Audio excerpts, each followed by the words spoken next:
to the Safety Doc Podcast with author, radio host, and nationally recognized safety expert, Dr. David Perrodin. Join us each week as we discuss the best and most bizarre practices in safety preparation and crisis response.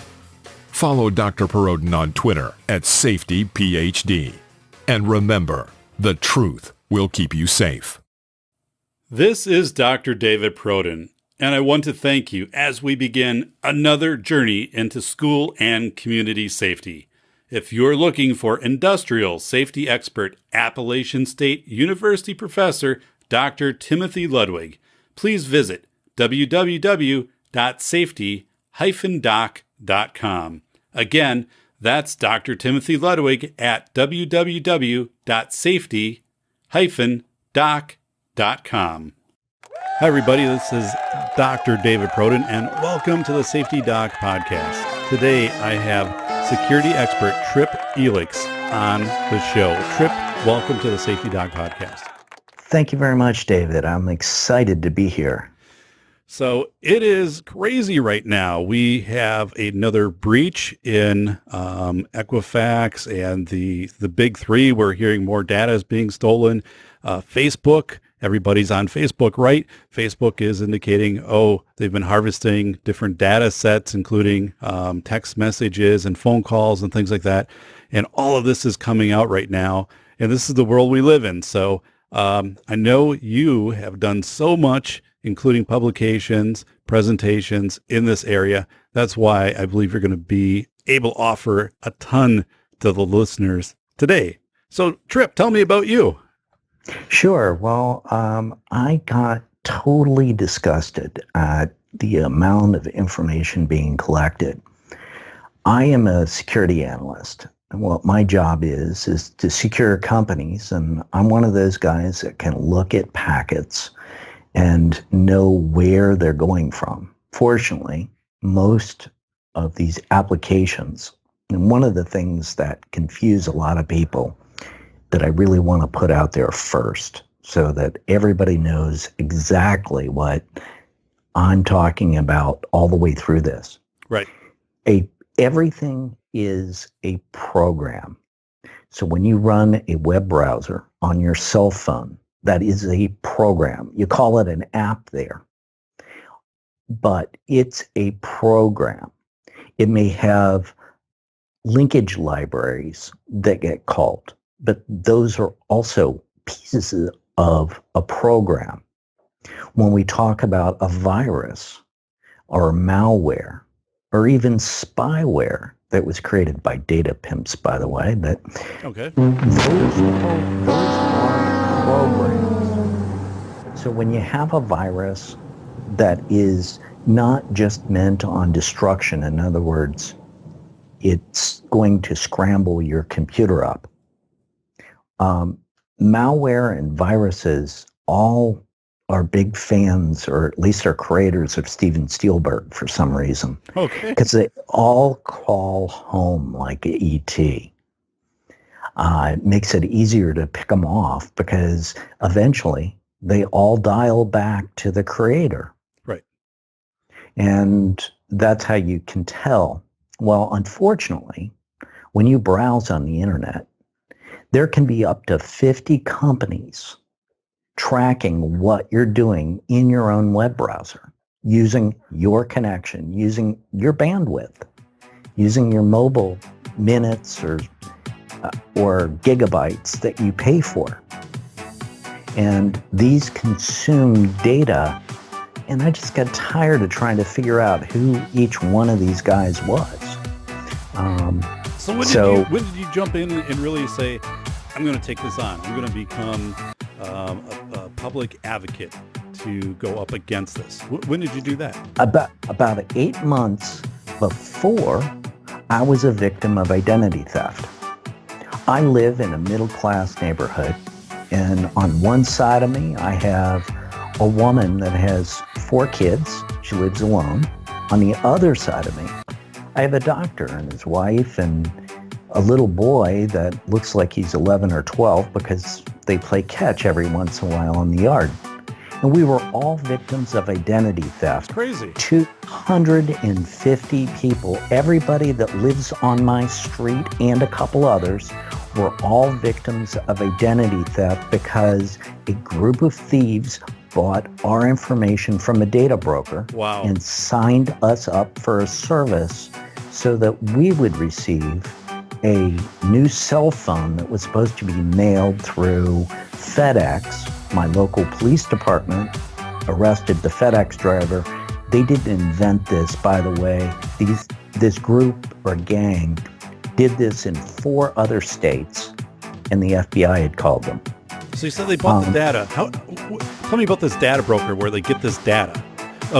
Because here's what I'm thinking, Trip. Right now, when you said that, the first thing I was thinking is, we, in our neighborhood 2 years ago, everything went wireless for how much water you're consuming. So it just, sends a little signal to the whatever, or they drive a truck around and it registers. And this is how much water at your residence, David.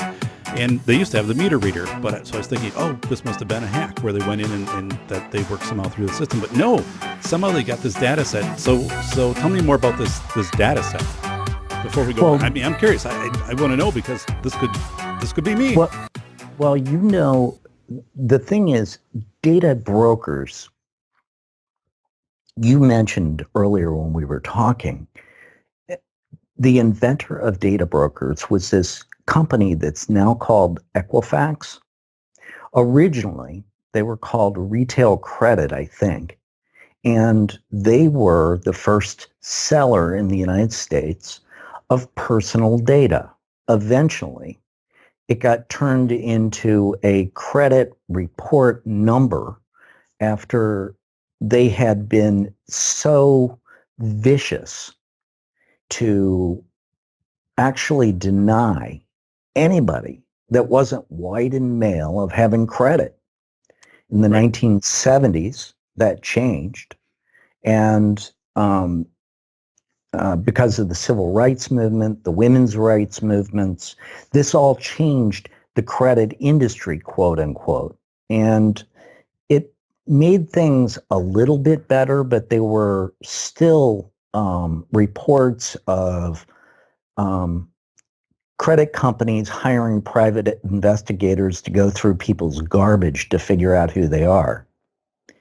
After we got the internet, a lot of this stuff stopped, but started new by viruses and a new variant called spyware that was being sent to computers over the internet. And I don't know if you remember this, but it was such a bother that the antivirus guys didn't want to touch the spyware because, for one, it was major industry, major corporations that were putting the thing out, and they were paying them off, basically, I think. Yeah. So another industry popped up called the anti-malware application, and that carried over into spyware, but eventually spyware got included. So now when you go to a store, a big box store, and you buy a new tablet,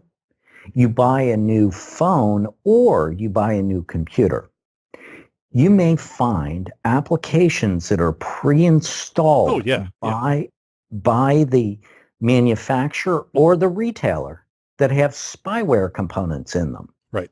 In other words, things that steal because you didn't sign up for permission, steal the names of your documents, the names of your photos, if not the photos themselves, right, where you go on the internet. And you can easily remove these things. There's one old one that used to pop up in the anti-malware programs and got eliminated, called Wild Tangent. It's a video game system that comes pre-installed on a lot of PCs. Okay. So, Trip, coming back to you and your neighbor, your two neighbors, and kind of the whole neighborhood getting zapped with this group stealing your data. I guess, is it like a how do they get this data set? Is it like census data? I mean, how would it consolidate all of you that closely? Well, there are different types of data brokers. And one of the things in my past is I was a skip tracer. So before there was an internet, I used to buy information on people. I'm looking for people that were hiding from the court system or hiding from bounty hunters or private investigators. I worked for a company and people called my company and we would find where that individual was. You find it through things like the local phone company in my state, I happen to be in Connecticut, had two directories. It had the public directory, which everybody was really blackmailed into being into. Right, yeah. Okay, extortion 101. Extortion means if you don't do something, I'm going to do something to you. That is extortion. Right.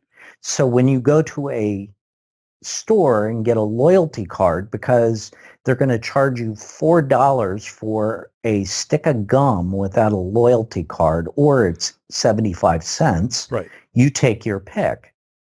So how do you get around the loyalty card thing? Use somebody else's. Photocopies work really well. So if you got like one of the big companies that's out there for drugstores, they give coupons right at the register. So if you really run up, in other words, you share that card with 15 people that are like really super active in that chain, it doesn't matter if they're even in the same state, that machine will kick out coupons for like a half an hour when you're standing there. Okay. Wow. So you hit the lottery, literally, at the store. You can get free soda, free chips.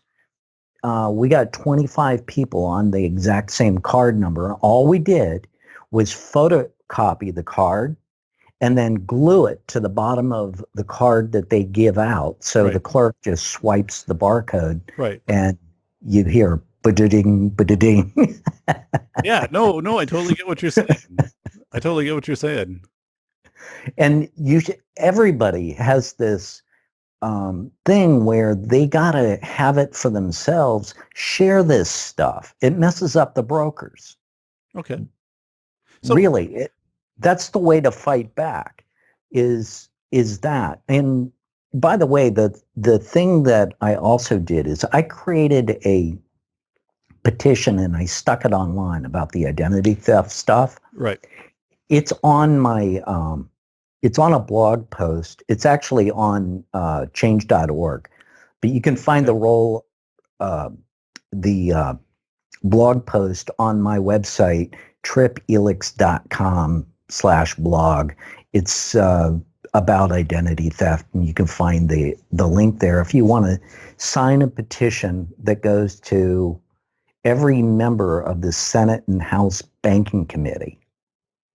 Because the way you're supposed to set up a petition with change.org is you sign up the petition and then you designate who the petition goes for. Right. And I figured one person really wasn't enough. So I looked up every senator and then I looked up their chief of staff. So it literally goes to the chief of staff's email address for every senator and House member in the banking committee. Wow. So they know about it. Thank you for tuning in to the Safety Doc Podcast with the nation's leading safety expert, Dr. David Perrodin, author, radio show host, university instructor, researcher, expert witness, and consultant. Powerful testimonials. Dr. Perrodin has a strong reputation as the go-to safety consultant, and he was still able to exceed our expectations. When we went looking for an expert in the field of crisis preparedness and prevention, David was the single person we pursued. Not easy stepping into the touchier subjects of life, but Dr. David pulls it off. Take a listen. Now, back to Dr. David Perrodin and the Safety Doc Podcast.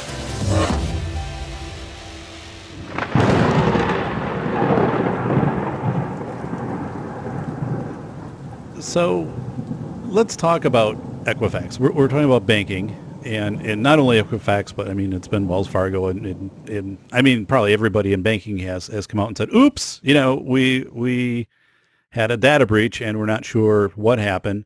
And then of course it's much more severe than what initially was reported, and it's just become so commonplace, I guess. And what happened? So after the initial Equifax, well, I shouldn't say initial, the breach, the significant breach a few months ago, maybe the big three were impacted: TransUnion, and I forget what's the other. We have three of them. Experian. Yeah, Experian. So, And there's five really. Okay. IPC is one, and I can't remember the name of the other one. I have it in. Okay. At any rate, go ahead. I'm sorry. Okay, yeah. So I'm looking at this saying, oh, like this is bad, and I'm trying to figure out what to do, and the information I'm able to retrieve from the web is you can go in and close your not account, but you can basically put your switch to a default of nobody can open up a line of credit for, let's say, a new car, something like that under your name, unless you authorize it. But every time you open and close it, there was a fee, a charge like $15 or something like that. And I know some states that's not the case. Washington State just changed theirs. I don't know this rule well, but it was one of these things where that clearly seemed like extortion, that your credit was open. So somebody could go in and check your credit. Sure, but I want to point out something to you, and this should, and it's part of what you said, but you have to sit down and realize the power of an industry, the power of three companies to lobby 50 state legislatures, 50 state senators and House members to create laws in their states, the power, the money behind manipulation to set a price individually at every state so that the federal government cannot declare that it's free. Because state rule, no matter what you want to hear on CNN and Fox, states' laws supersede federal laws. Only on a few things does the Fed overrun the state. So what happened? What were you thinking when you heard about, the Equifax, the depth of the Equifax breach? Did it change anything that you did? You're calling your friends, you're putting out posts? What are you doing? Yeah, I did. And one of the things that most people, older people, have done to themselves, because we're all taught this garbage about George Washington and that stupid cherry tree when we're kids, is they told the truth. They told the truth to the water company that's been hacked of what their favorite first car was. They told the truth to their cell phone company of what who their first girlfriend was or where they got their first kiss.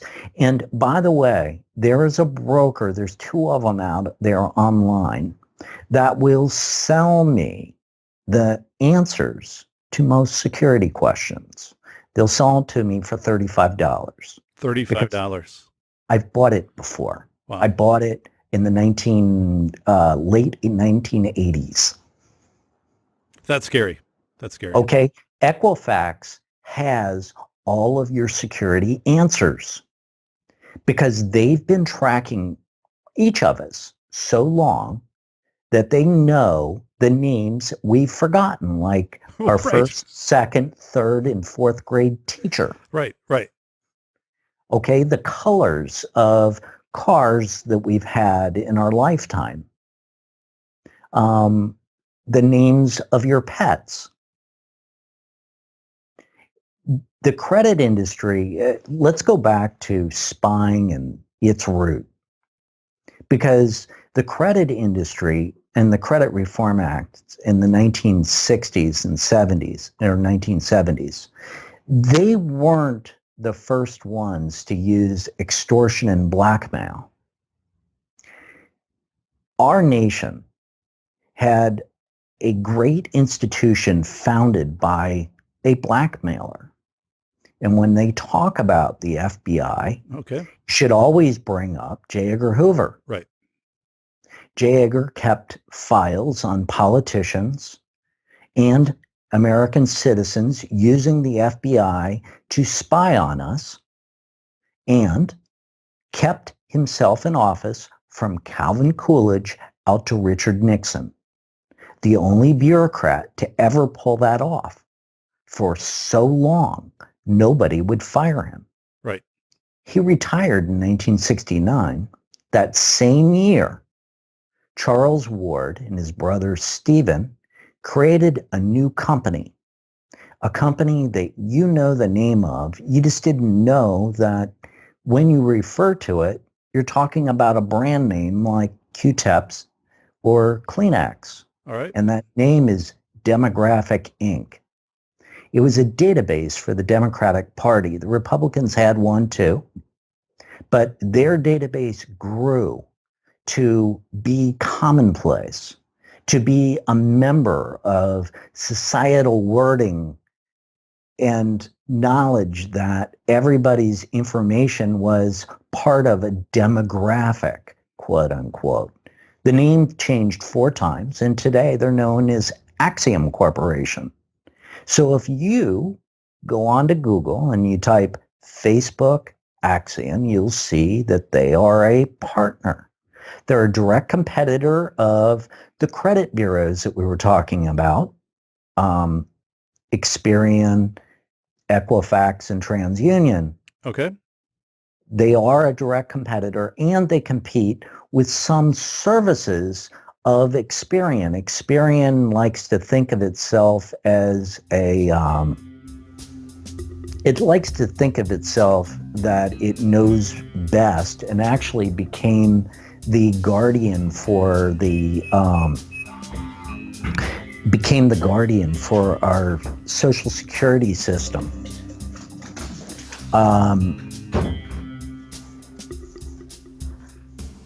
A while back, if you try to go out to the internet and look up your Social Security, and that's something that you should do with your kids, by the way. Okay. Is look and see with the Social Security Administration, and see if they have a job. I'm not kidding. But Experian is the gatekeeper for that. So if you can't get through Experian to get to the Social Security Administration, you got to fix that by going to a federal office and standing in line. And right. We actually it's time consuming in my town. So yeah. You have to do that with your kids. When we talk about checking kids' credit, however, I have another suggestion for you, and that is you send a letter to the credit reporting companies stating that you are the parent of your child with the name and date of birth and Social Security number of your child on that letter. And you are the legal guardian of that child.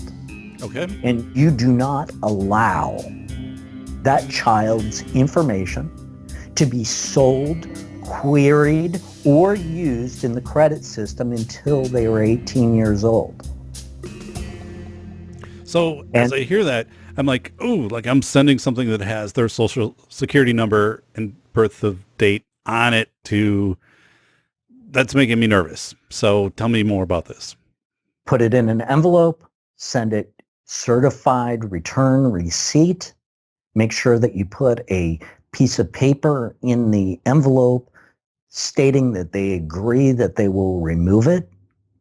And if I've got some letters that you can send. Okay. But I mean, look, the post office you can trust, I Right. hope.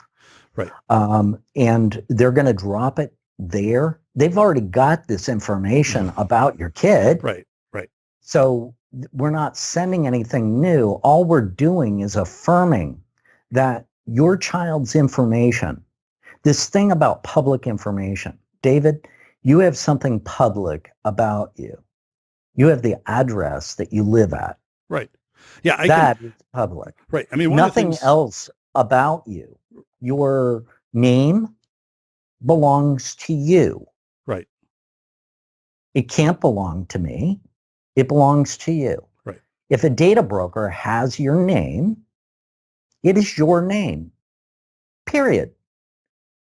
They don't have a right to it. It is not public information. It never can be public information. It belongs to you. The only people that have public information are the people that decide to tattoo it on their forehead or wear a plate on their chest that has their name on it. Okay. We don't wear name tags. We walk around anonymously.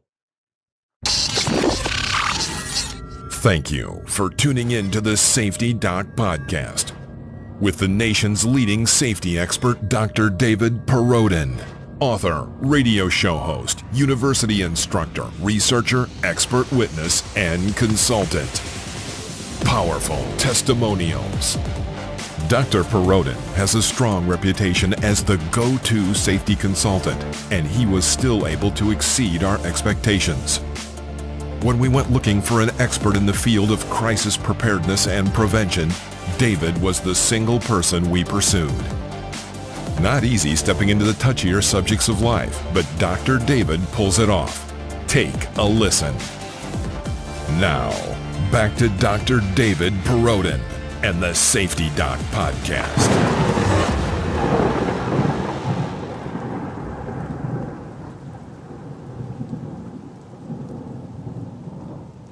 So, and when you said that, I'm thinking about, okay, but like in China, the police now are wearing special glasses which are using facial recognition and identifying people out of thousands of people walking by. So I guess tell me more how that fits in, because I'm not sure we are. I mean, because all of us have cameras on us, right? In this, and the ability to use biometrics and everything else to identify is to the level where that's really been perfected, if my understanding is correct on that. So no, it's not. No, it's not. And this is the thing about computers. Computers, I do not trust. I trust their motives. I trust humans. Humans have faults. Most humans are nice and are not out to screw you over. Right. They are generally good, try to be good people. Even these companies that I'm talking about, these companies have a lot of nice people working for them. The problem is that there are two things that are kind of myths in our society. One is that big business is the major employer.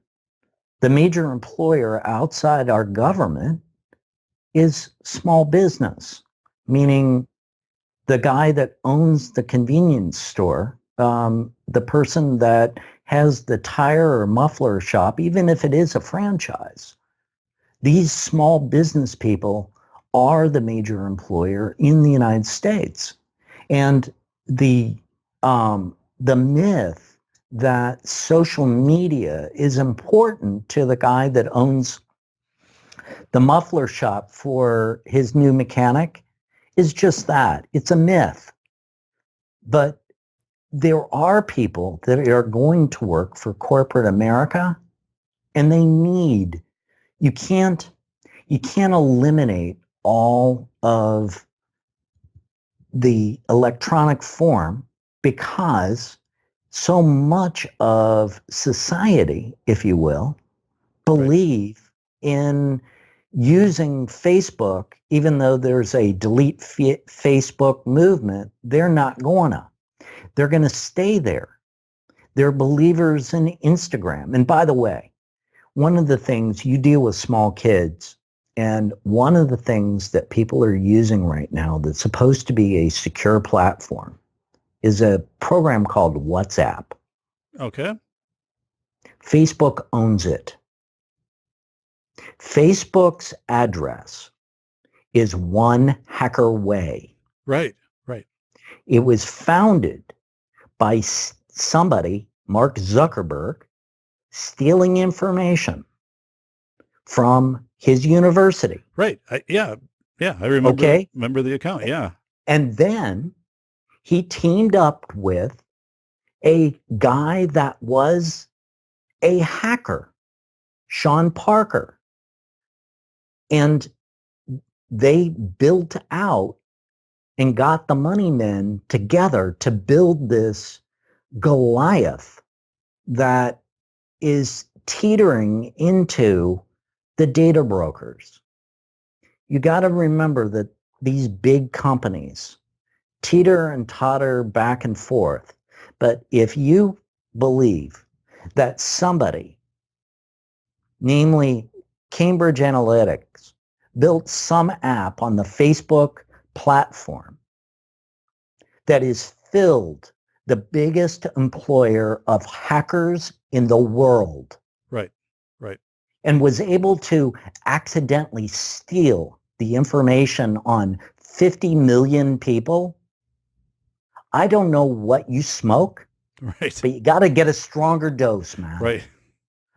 Okay. So it doesn't work that way. So how does it work? And with that, right now, Facebook is I mean, it's in the news nonstop because of Sure. that, and because of finally, people are saying, I didn't know that my not even text messages, but phone calls I was making, that now I can go in and Facebook has a record of every phone call that I made, because when I clicked on the acceptance and the whatever agreement.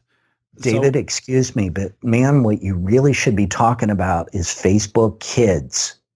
That app that got released back in December. Okay. That was made for kids from 6 to 12 years old and being distributed for iPhone, Android, and the Amazon product. You got to get this data. I mean, they're listening to your phone calls. They're listening to your kids. They are stealing your kids' information, because I'll tell you something. I know for a fact that there's this guy in Chicago that owns a company that gets his information from Axiom Company Group. Right. All of it. He's a mail industry guy, and you can buy the name and address of every kid in America from him. Up to what age, I don't know, because I've never done it. But I do know that he's got a list of every kid that watches Nickelodeon. Right. With their address, the amount of money that you paid for the home. And then for $1 or $2, you can get all kinds of information about anybody's parents, who they're related to. You can get their known associates, who they've called. This is all on the data broker side. The individual broker, when you Google somebody, these companies like Been Verified and Spokio. Right. Yeah, I've seen those.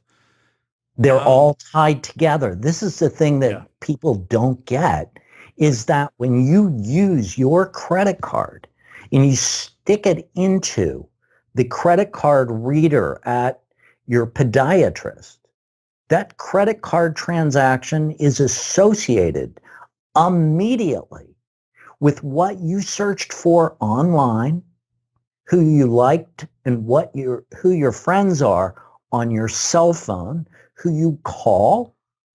This is all accessible through the net, through data brokers. So what's the practical use of this? What's the practical use of it? trip. So so all this data is out there. At some point, does it just become ubiquitous where there's so much data? I'm trying to figure out, and let me tell an excerpt to maybe frame this. So, Berkeley,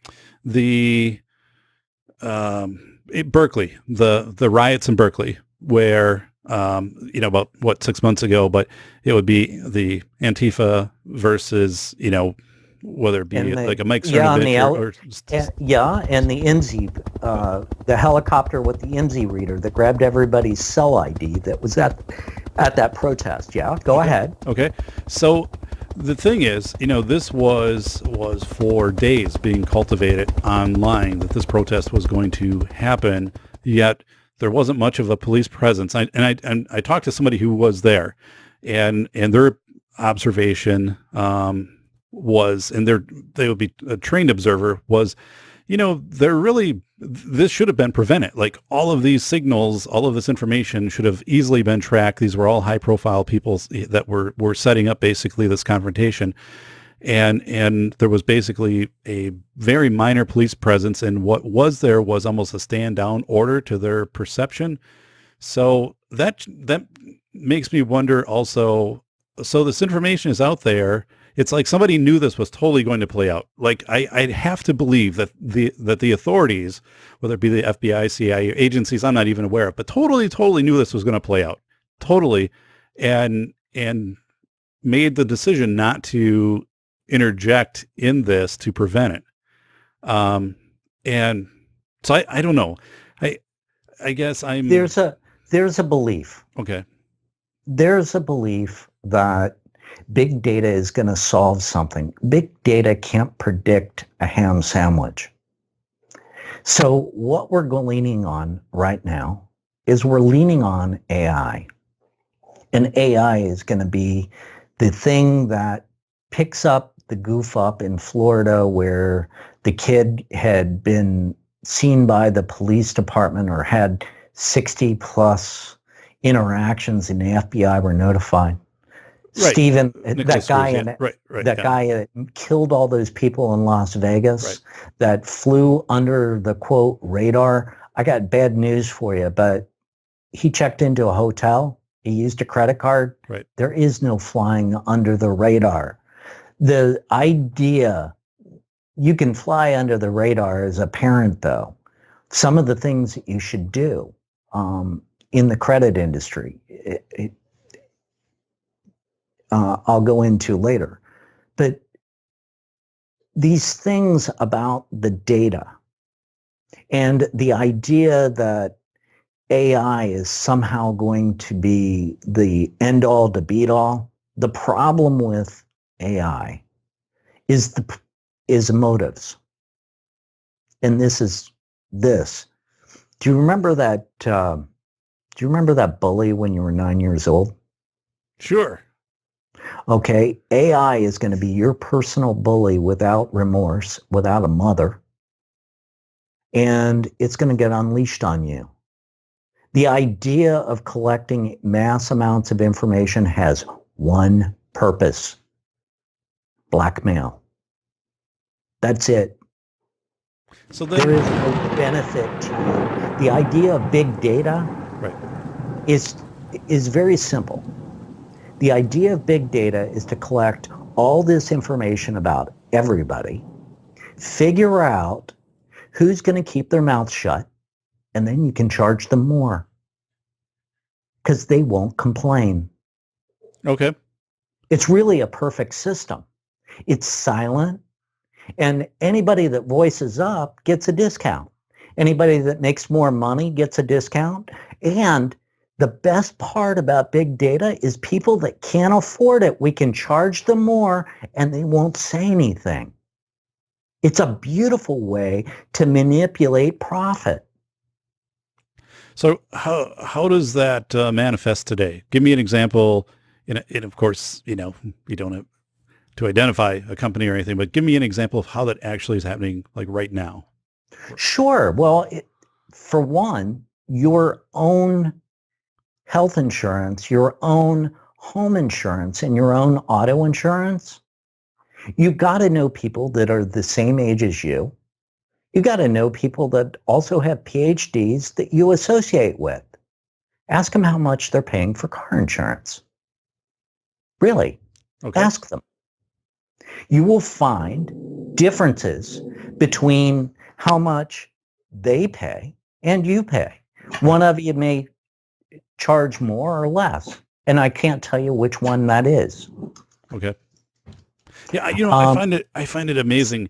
We just get done with tax time trip. So, I went in and I was waiting, I logged in the county system and I could find my property and then my information, my taxes paid and all that. But I could go in and find everybody else in the county, and not only the county, everybody else in the state, as long as I had a little bit of information. Maybe it's just their last name, and you could see if they paid in quarterly installments, if they paid in full, if there was any type of lien.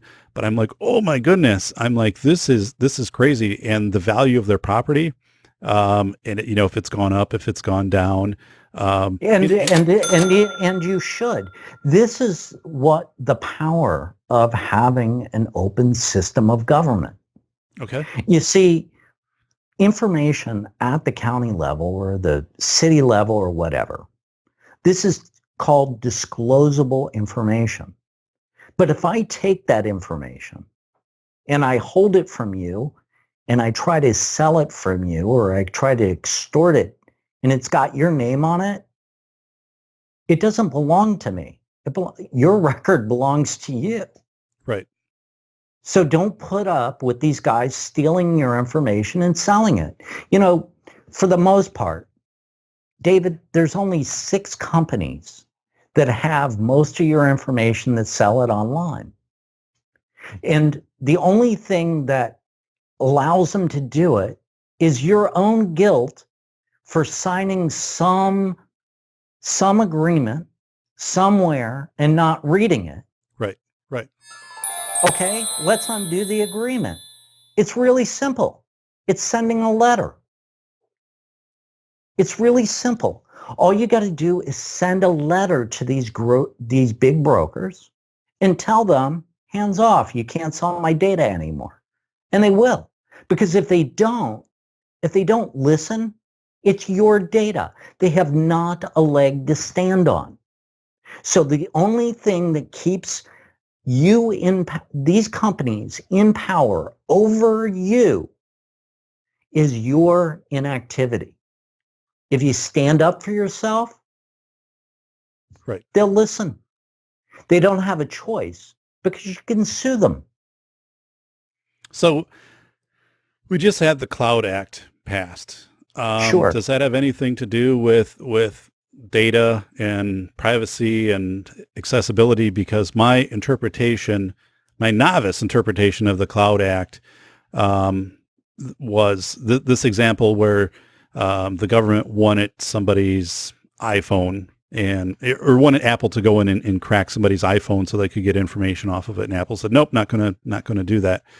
And the Cloud Act was one means to go in and to circumvent some of those things and to say, you have to give us this information if we request it.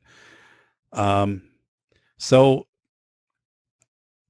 I guess I'm seeing where I could definitely contact, and you can get me that information. I can share it out with the listeners of the companies, but through the Cloud Act, does the Cloud Act supersede that? Can the government come in and say, I want this data and I'm just going to take it and you have to comply, company, or even if I've written to Experian or whatever, they're like, nope. There's something about law that you need to put your head around. And one of the things that was really explained wrong when I was a kid to me, and it took me a while to understand this, the Constitution and the Bill of Rights have nothing to do with you or me. They have to do with your and my interaction with our government, either our state or our local police or our federal government. These rights, like the thing from the news media that I've seen many times, misquoted was that, like in your example for Antifa and at Berkeley, and them exercising their First Amendment right of speech. Well, there is no First Amendment right of speech between two entities that are not government. Okay. In other words, if we're in public and we're in a park, we use society rules. You don't have a right to speech unless a police officer or a government official is present that's trying to suppress our speech. Then it becomes a constitutional issue. Okay. If we don't have the police trying to shut somebody up, that's not a violation then of the First Amendment. And I hear this over and over and over again said wrong. Okay. So when we talk about the government, one of the things that the companies that hold mass amounts of data did was a lot of them moved their stuff over to England, Scotland, and Ireland. Ireland has, Facebook is over in Ireland. All right. A lot of their data is over there. Okay. What that did by it being in Ireland gave our NSA the right to look up the data and hack into the data set or copy the data because they have direct access or a pipeline to Facebook. Data from companies that are or databases that are inside the United States, or at least companies that are inside the United States. And they did that also because of taxation. So when we talk about that database and the data set, there are other agencies that want access to that data, meaning like the FBI and and others. And that law was written not because it was written because the information wasn't made readily available, or it had to go through international court. Yes. And it still has to go through international court. It's just that we have a law saying that we can have it. And to be quite frank with you, Ireland will give the United States literally anything. And I think that Scotland actually has one of the NSA pop-ups where they grab all telecommunication. Okay. I think there's a base in Scotland that's ours anyway. So this is all legal maneuvering for value and stuff that really has nothing to do with you or your information. Your information, and this is true in Europe too, and the difference between European law and American law, and actually third world countries' law, is that we're lazy. We do not stand up for ourselves. We expect politicians to stand up for us, but they're hooked on our data like crack babies, man. They need our data so that we know who we are, so that they know what to say to extract the most amount of money from a corporation to fund their campaign so that we'll vote them in. Right. Right. And literally that is the progression. Did you know, you realize that your senator spends 3/4 of their week calling out for campaign funds? They don't spend it at the Senate. Yeah. And you know whose data they use? Axiom. I was going to say, I would say it would default. Now, you said Axiom now was in competition with Facebook, right? No, So it's no, okay, no. they're in face. They are embedded with Facebook. When Okay. if you want to see Axiom data, you can see it for yourself. All you got to do is go on Facebook, set up like you're going to sell something, and go through the the database of who you're going to pick that you want to sell to. If you want to pick 35-year-old women that have blue eyes and blonde hair, I Right. don't know if Facebook will give that to you, but that's in their query. Okay. People that have bought nail polish remover, people that literally everything that is about you. By the way, if you want to find out what's about you, if you if you really want to see how vast this is, type in lists, lists dot nextmark.com and put in anything you want. If you put in girls, the first thing that'll pop up is girls' home addresses ages 4 to 11 years old that bought some magazine. Wow. Yeah, Okay. they literally will. The data pimps, this is the thing that most people, they go, yeah, they got my data. And, we look around and no matter what city you're in, you look at the tall buildings and you might see a nice car beneath it. You might see a Mercedes. You might see a BMW. Right. I mean, you could even see a Rolls Royce or a Ferrari. But this is the thing about data brokers. Data pimps come in all sizes.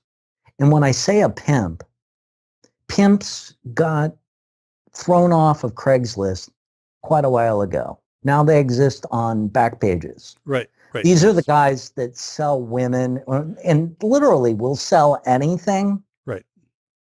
The next step up from that is having the ad in the back of USA Today or the Wall Street Journal. They're still a pimp. They're just a data pimp. They have a better car and a better office. But these are the same guys, the same mindset. The same mindset that will rape and pillage and steal your data. The same one that will blackmail you. The same one that steals your data through software on your computer, just like a hacker, and the feds won't touch them with the RICO Act because they have the politicians. So These are the same guys. So tell me about so the blackmail part of that. I mean, I, to my knowledge, haven't been subjected to data blackmailing. But have a loyalty card? Yeah, I got a couple. Yeah, go to a drugstore, try it without it. That's extortion. Okay. You were blackmailed into having that card or the card number, man. Let me ask you this. So,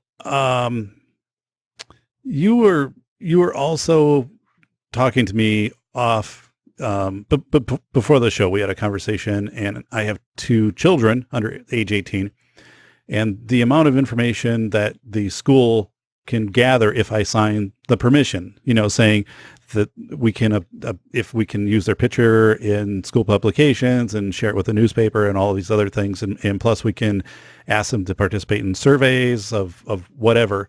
And now, I had an example where a family contacted me because my work in school safety, a family had contacted me, about a month ago in a different state and said, this is what the father was saying, my daughter's photo is being used by a groomer, by someone who's trying to recruit, through sex trafficking. But here's how this was playing out.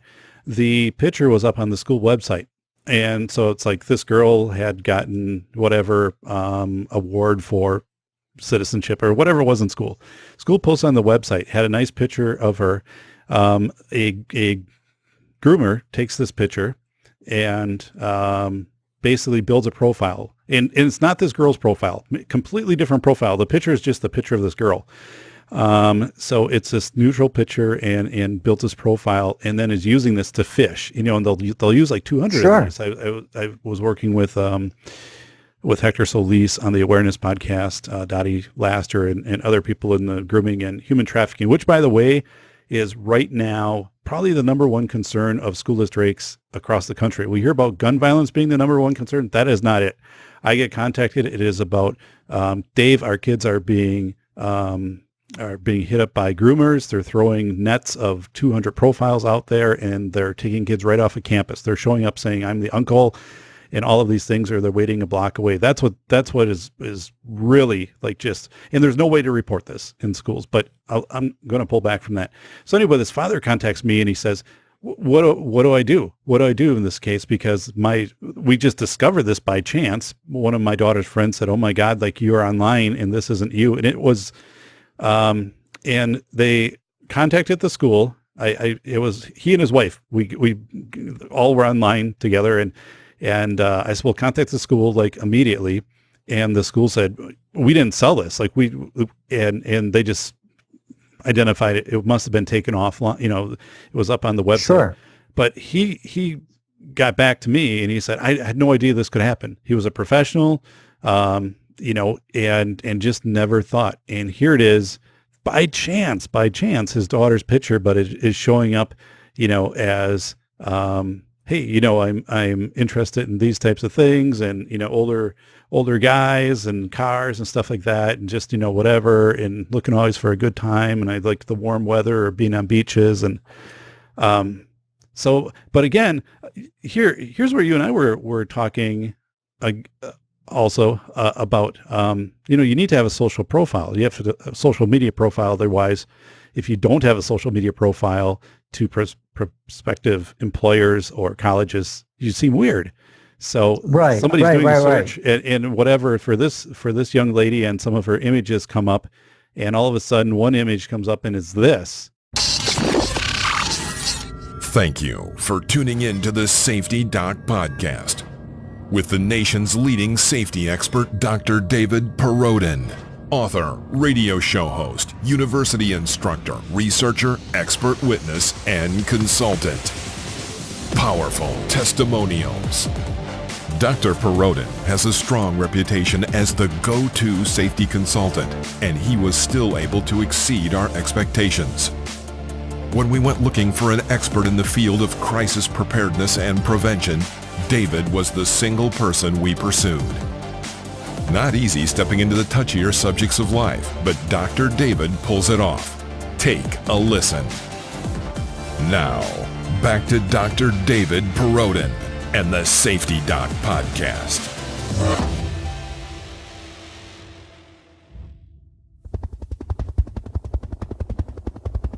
I mean, Yeah. wow. I mean, what do you? No, what do you I do? understand. I understand, and this is a thing that when information is put out there, meaning pictures, and they end up on Google Images, anybody can search for them.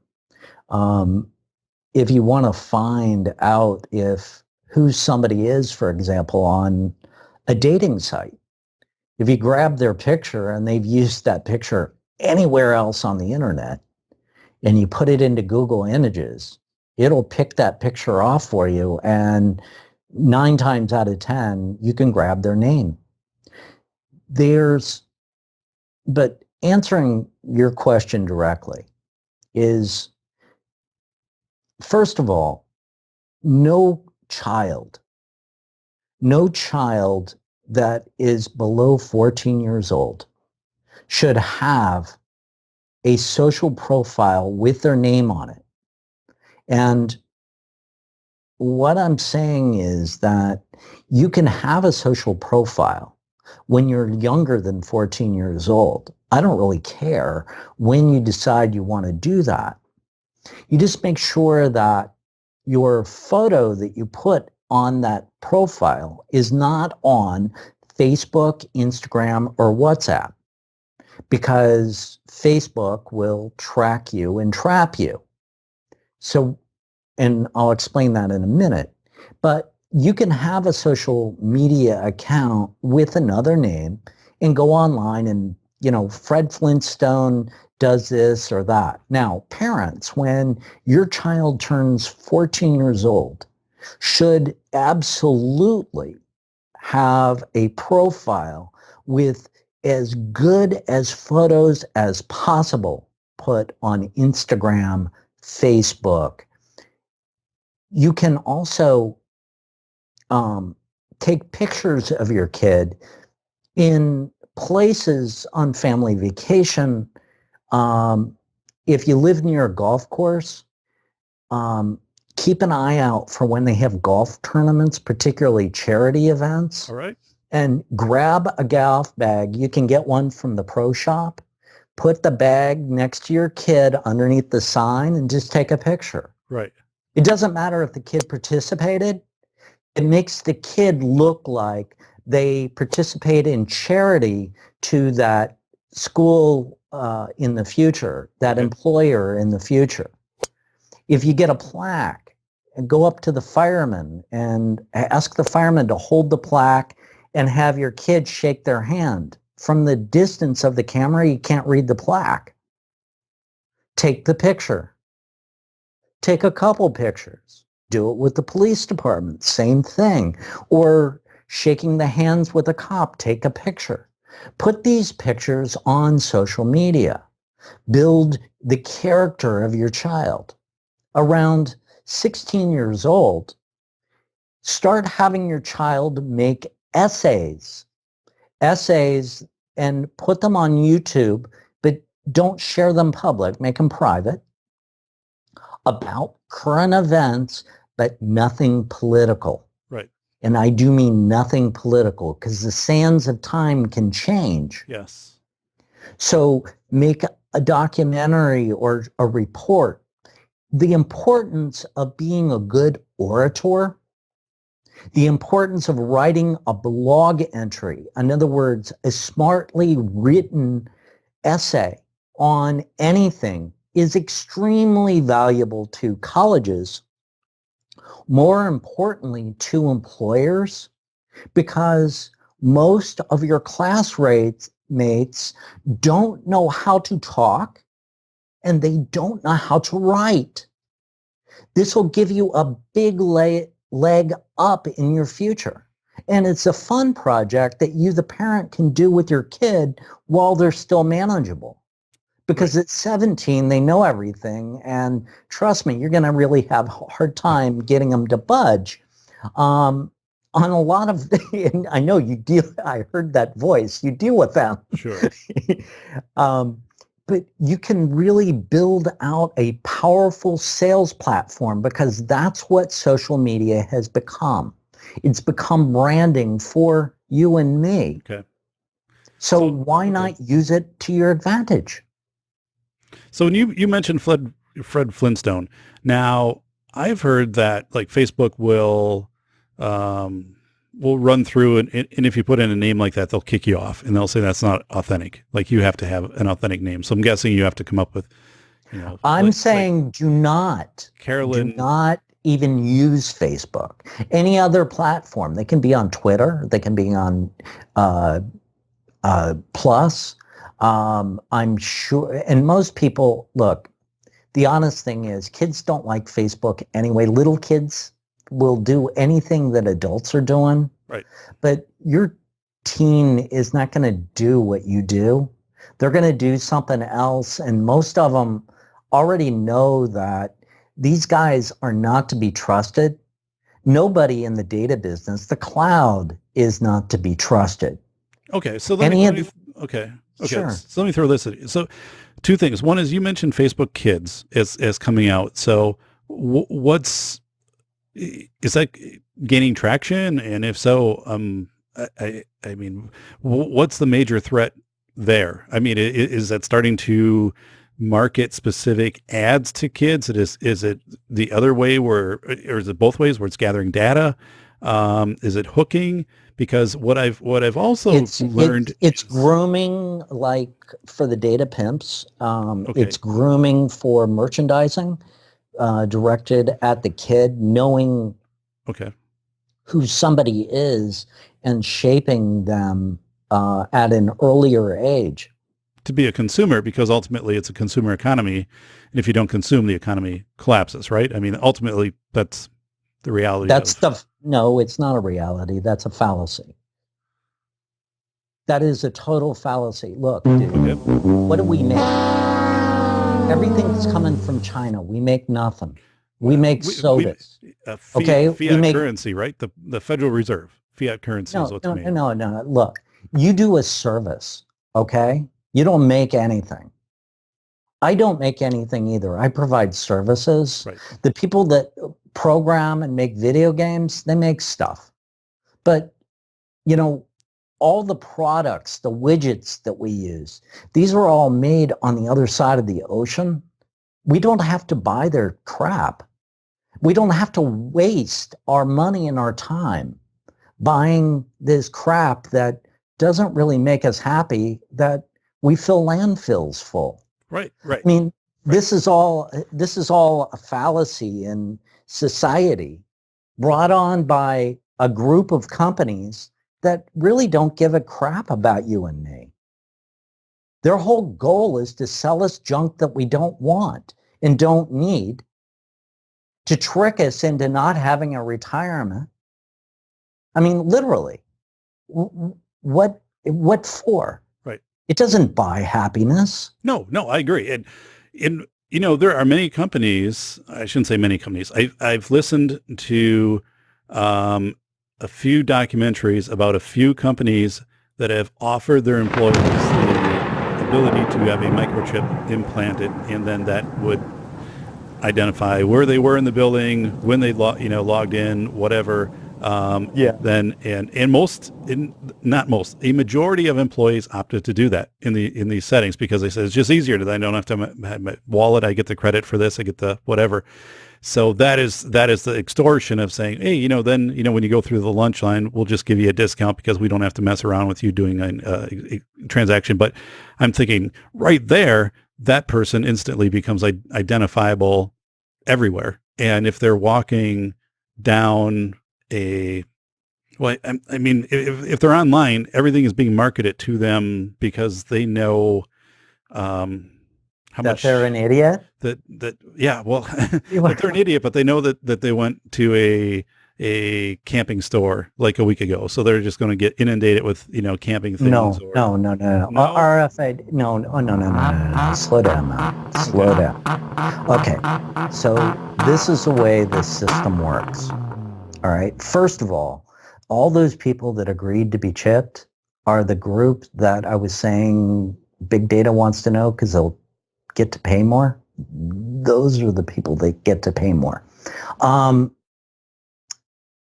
When you go into a store and you pick up an item like an electronics store, you may notice this white slab that's glued to the side of the box. Right. Yeah, sure.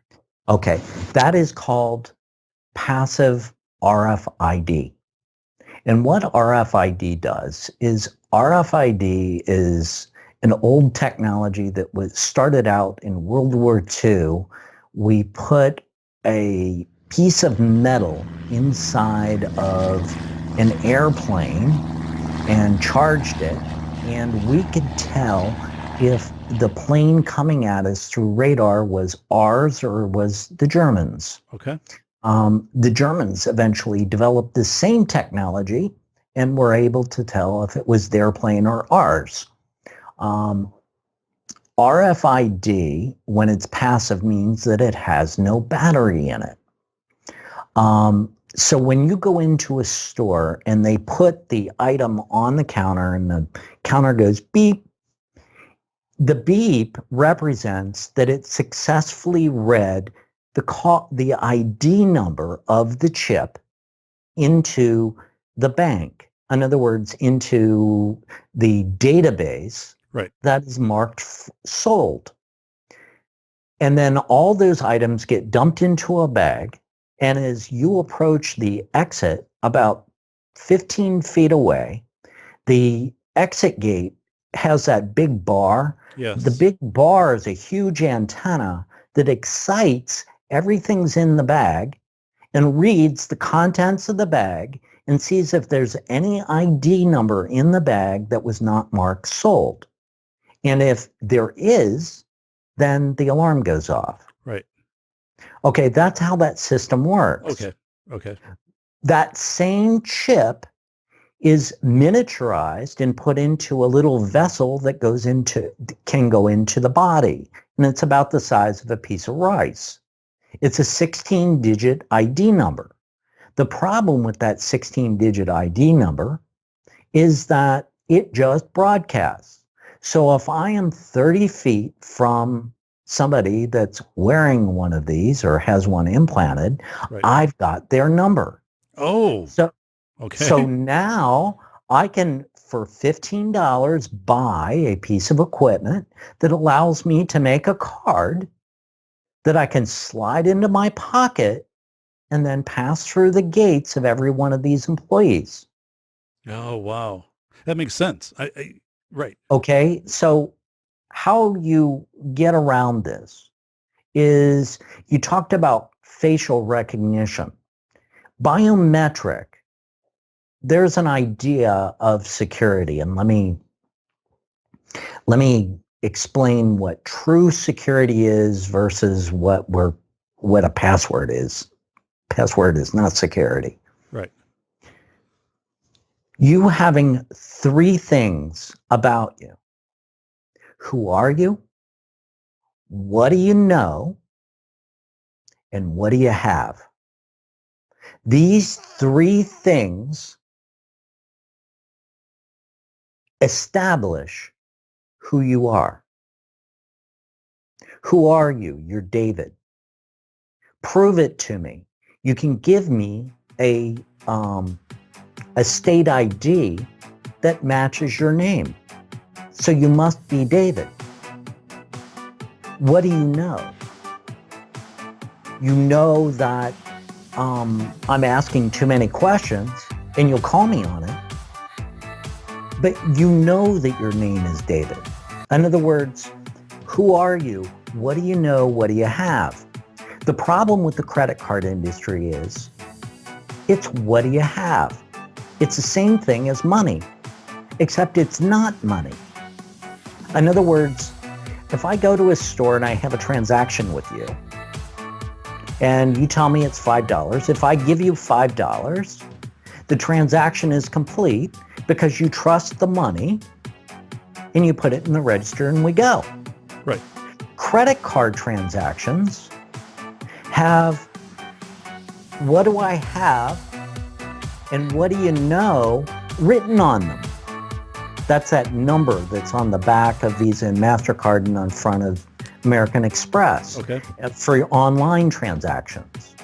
So we slide it into a chip.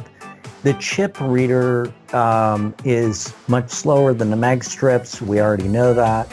The other side of it is chips can be copied. They've been copied in Europe. The recorder only costs $50. Right.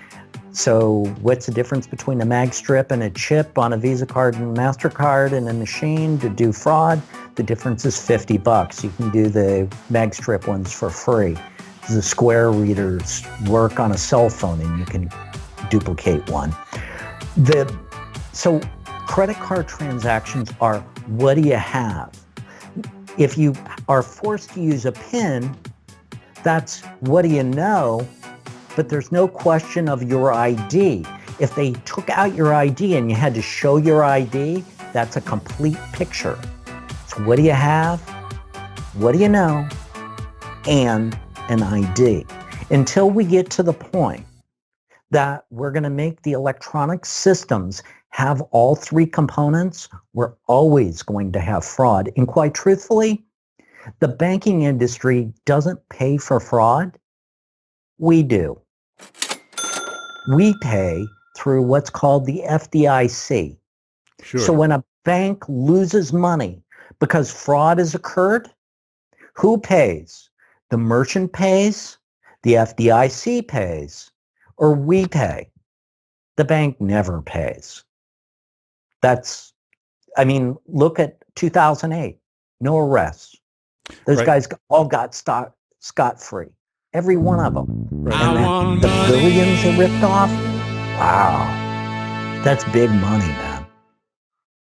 Big, big money.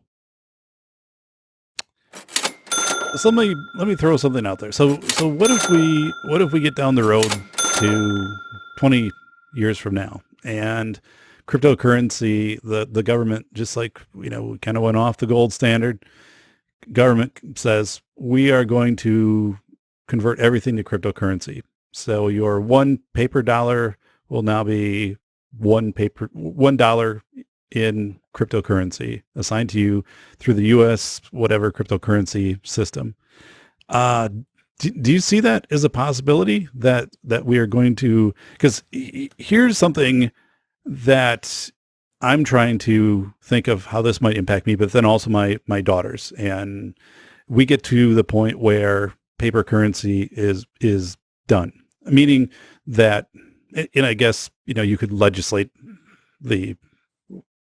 you could make paper currency invalid if you didn't exchange it after a certain point anyway through legislation. But let's say we get 20 years from now and there are no more dollars. You have to redeem your paper dollars, your paper currency, and you for a government cryptocurrency.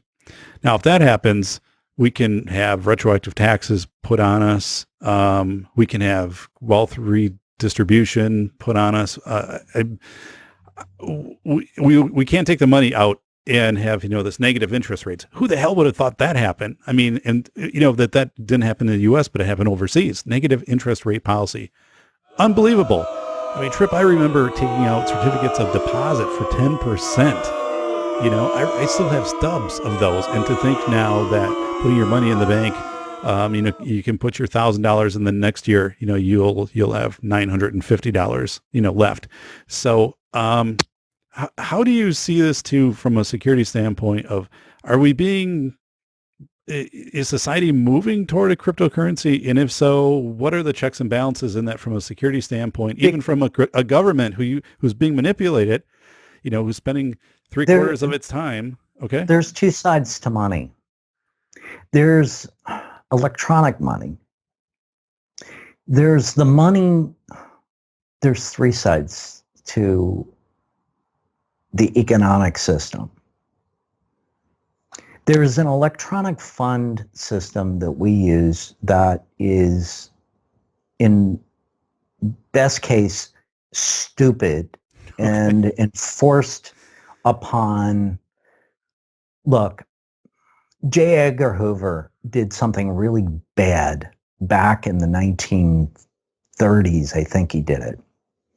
He federalized the FBI and a bureaucracy to be in charge of bank security.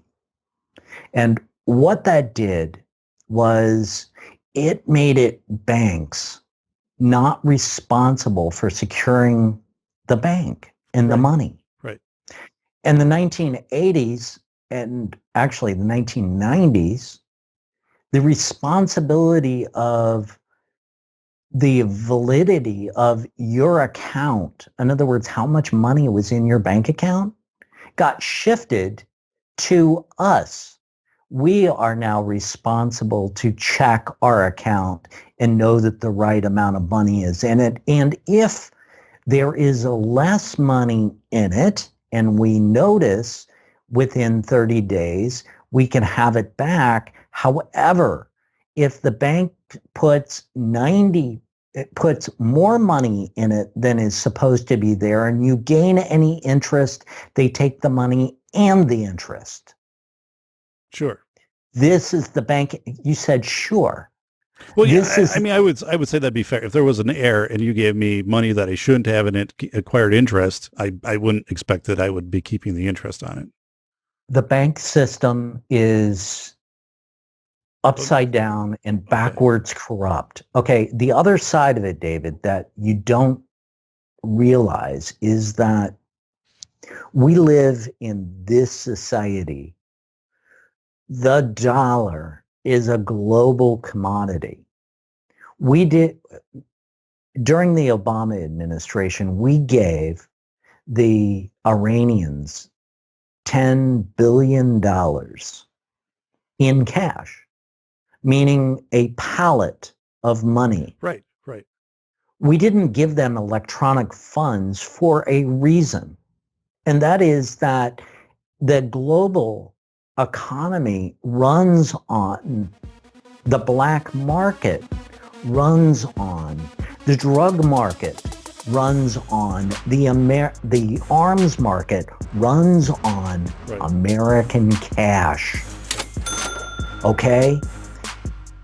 It would be the dream. It would be the entire dream of Russia and China to get us to go to an electronic form of currency, because they would be able to sell arms to places that are our customers. You know that march the other day, the one that was national about guns? Yeah. Do you know why that's happening? Do you have any idea how much Russia and China are supporting the anti-gun movement in the United States? Why they want Remington and our gun manufacturers to commit to have bankruptcy, to go out of business? Because in the Sudan, throughout Africa, throughout Asia,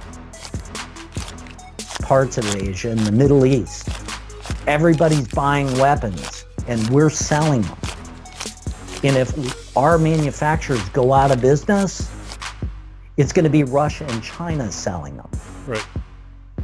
Okay, in the future, this might work out better, because I'm not a believer that we should be selling arms. I think that we should make really bad stuff and keep it ourselves and not send it throughout the globe. We shouldn't even share it with our allies, so that when Russia and China decide to invade a nation and they find our robots just slaughter everything around. Have you seen what our Navy's capable of doing and some of the robotic stuff? It's amazing. AI in a Navy ship. Have you seen the new battleships? They used to have all these guns. Right. Now they got one. Can you imagine? They have one gun.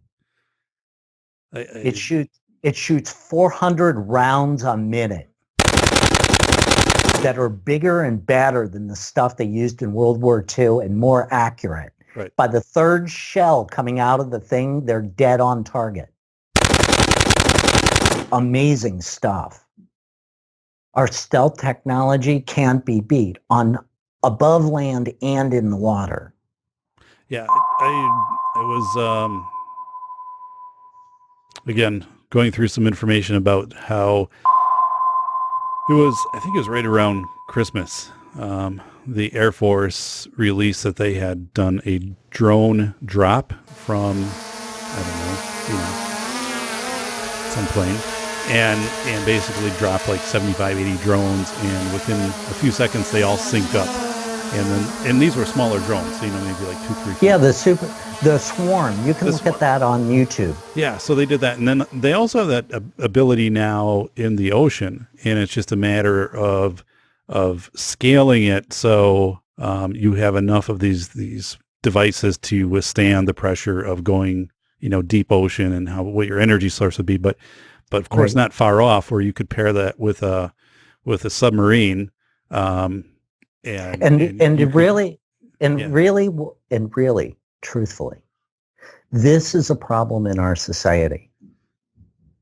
When we talk about guns and violence, so quickly we digressed our conversation into pro-armament, pro-death and destruction, because we're programmed from our infancy to be destructive. We play violent video games. And this is the thing. Adam Lanza, who started all this stuff in Connecticut, who went to Newtown, Connecticut, and killed all those little kids and the teacher. For over a year, he was calling radio stations, playing violent video games, and all of these companies were tracking him. They knew what he was buying. Right, right.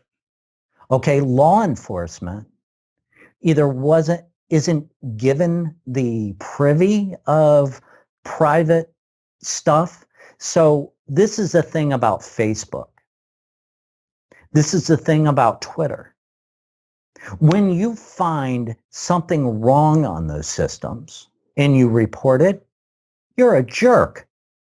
Not only that, though, Trip, you're a jerk, but you're also potentially liable because with the Aurora, Colorado shooter, the guy that dressed up like the Joker and went into the movie theater, part of the reason his psychiatrist or psychologist, whoever he was seeing, his professional counselor, didn't report him, basically said is if this person comes back and could sue me and could say, I wasn't planning on doing any of this. And well, let's think about the Vegas, shooter. I don't know what was his name, but anyway, the guy's walking around and he's obviously ramping up his collection of weapons, his arsenal, through his purchases that's out there, walking around in sweatpants and sandals at a casino and dropping $1 million. That person, if you challenge them of, hey, this behavior that you're doing is concerning, they're just like, I'm eccentric. This is me. I have all this money. I can do this. And thank you for tuning in to the Safety Doc Podcast with the nation's leading safety expert, Dr. David Perrodin, author, radio show host, university instructor, researcher, expert witness, and consultant. Powerful testimonials. Dr. Perrodin has a strong reputation as the go-to safety consultant, and he was still able to exceed our expectations. When we went looking for an expert in the field of crisis preparedness and prevention, David was the single person we pursued. Not easy stepping into the touchier subjects of life, but Dr. David pulls it off. Take a listen. Now, back to Dr. David Perrodin and the Safety Doc Podcast.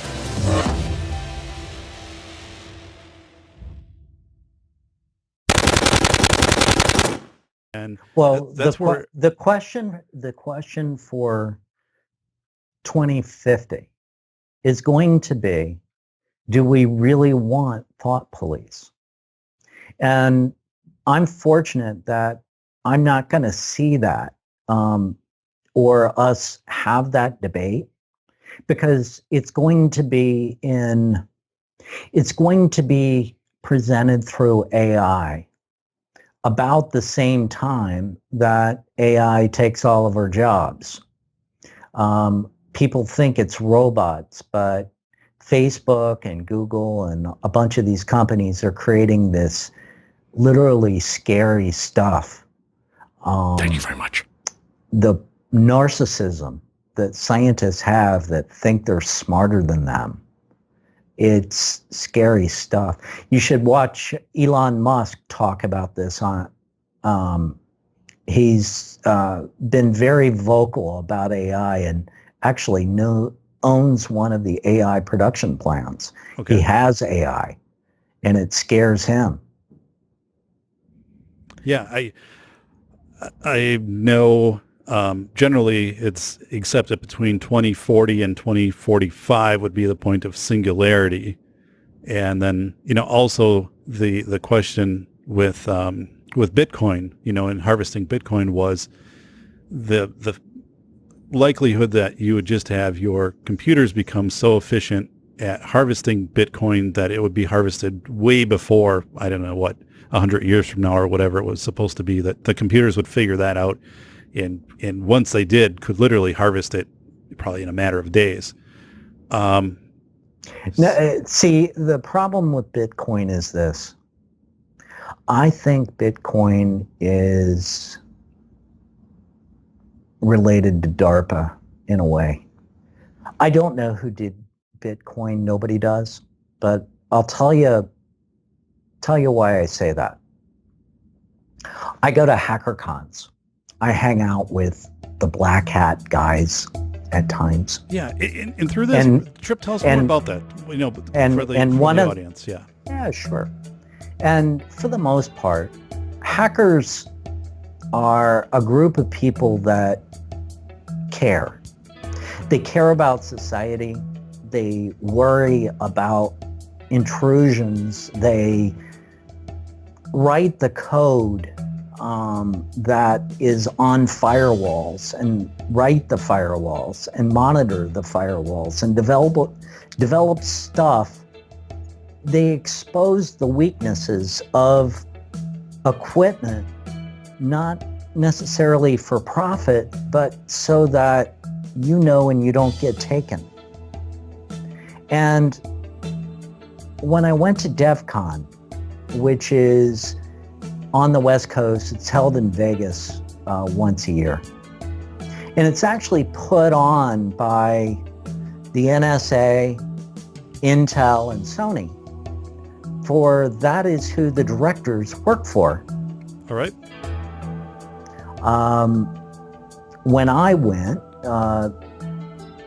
one of the times that I went, I live on East Coast time when I go to the West Coast, so I'm up wicked early. Sure. And what had happened was that the Chinese had broken into the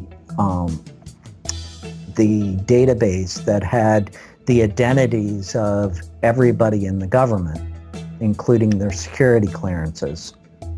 So the State Department denied access to Chinese entering the United States 30 days before DEF CON. So that is the global hackathon. Right. Hackers from all over the world and all intelligence agencies go to compete against each other in a game called Capture the Flag that's played on computers in real time in a room where you're not allowed to take photographs, and you can meet and greet the elite in spy agencies, organized crime, and RNSA. No kidding. So I'm sitting on the floor and I see these four or five really cute Chinese girls go walking by wearing Leatherman jackets like, a high school player. Okay. And a few minutes later, I see these two guys that are Chinese walk by. The Chinese hackers had acted as though they were high school students and got into the country so that they could go to DEF CON. Okay. And did a group photo underneath the sign at DEF CON to send back. Crazy. The idea of who's tracking you, this is really important. Our government and our big government and its globalization, and I don't know what your feelings are on that, and truthfully, I don't care. It's not the point of this comment. But your information is being captured by both companies that are located in the United States and by spy agencies in foreign nations. The information about you, about your likes, about your favorite color, about your food preferences, who your favorite cousin is, and who you would give your life for, are known by a number of spy agencies in other countries.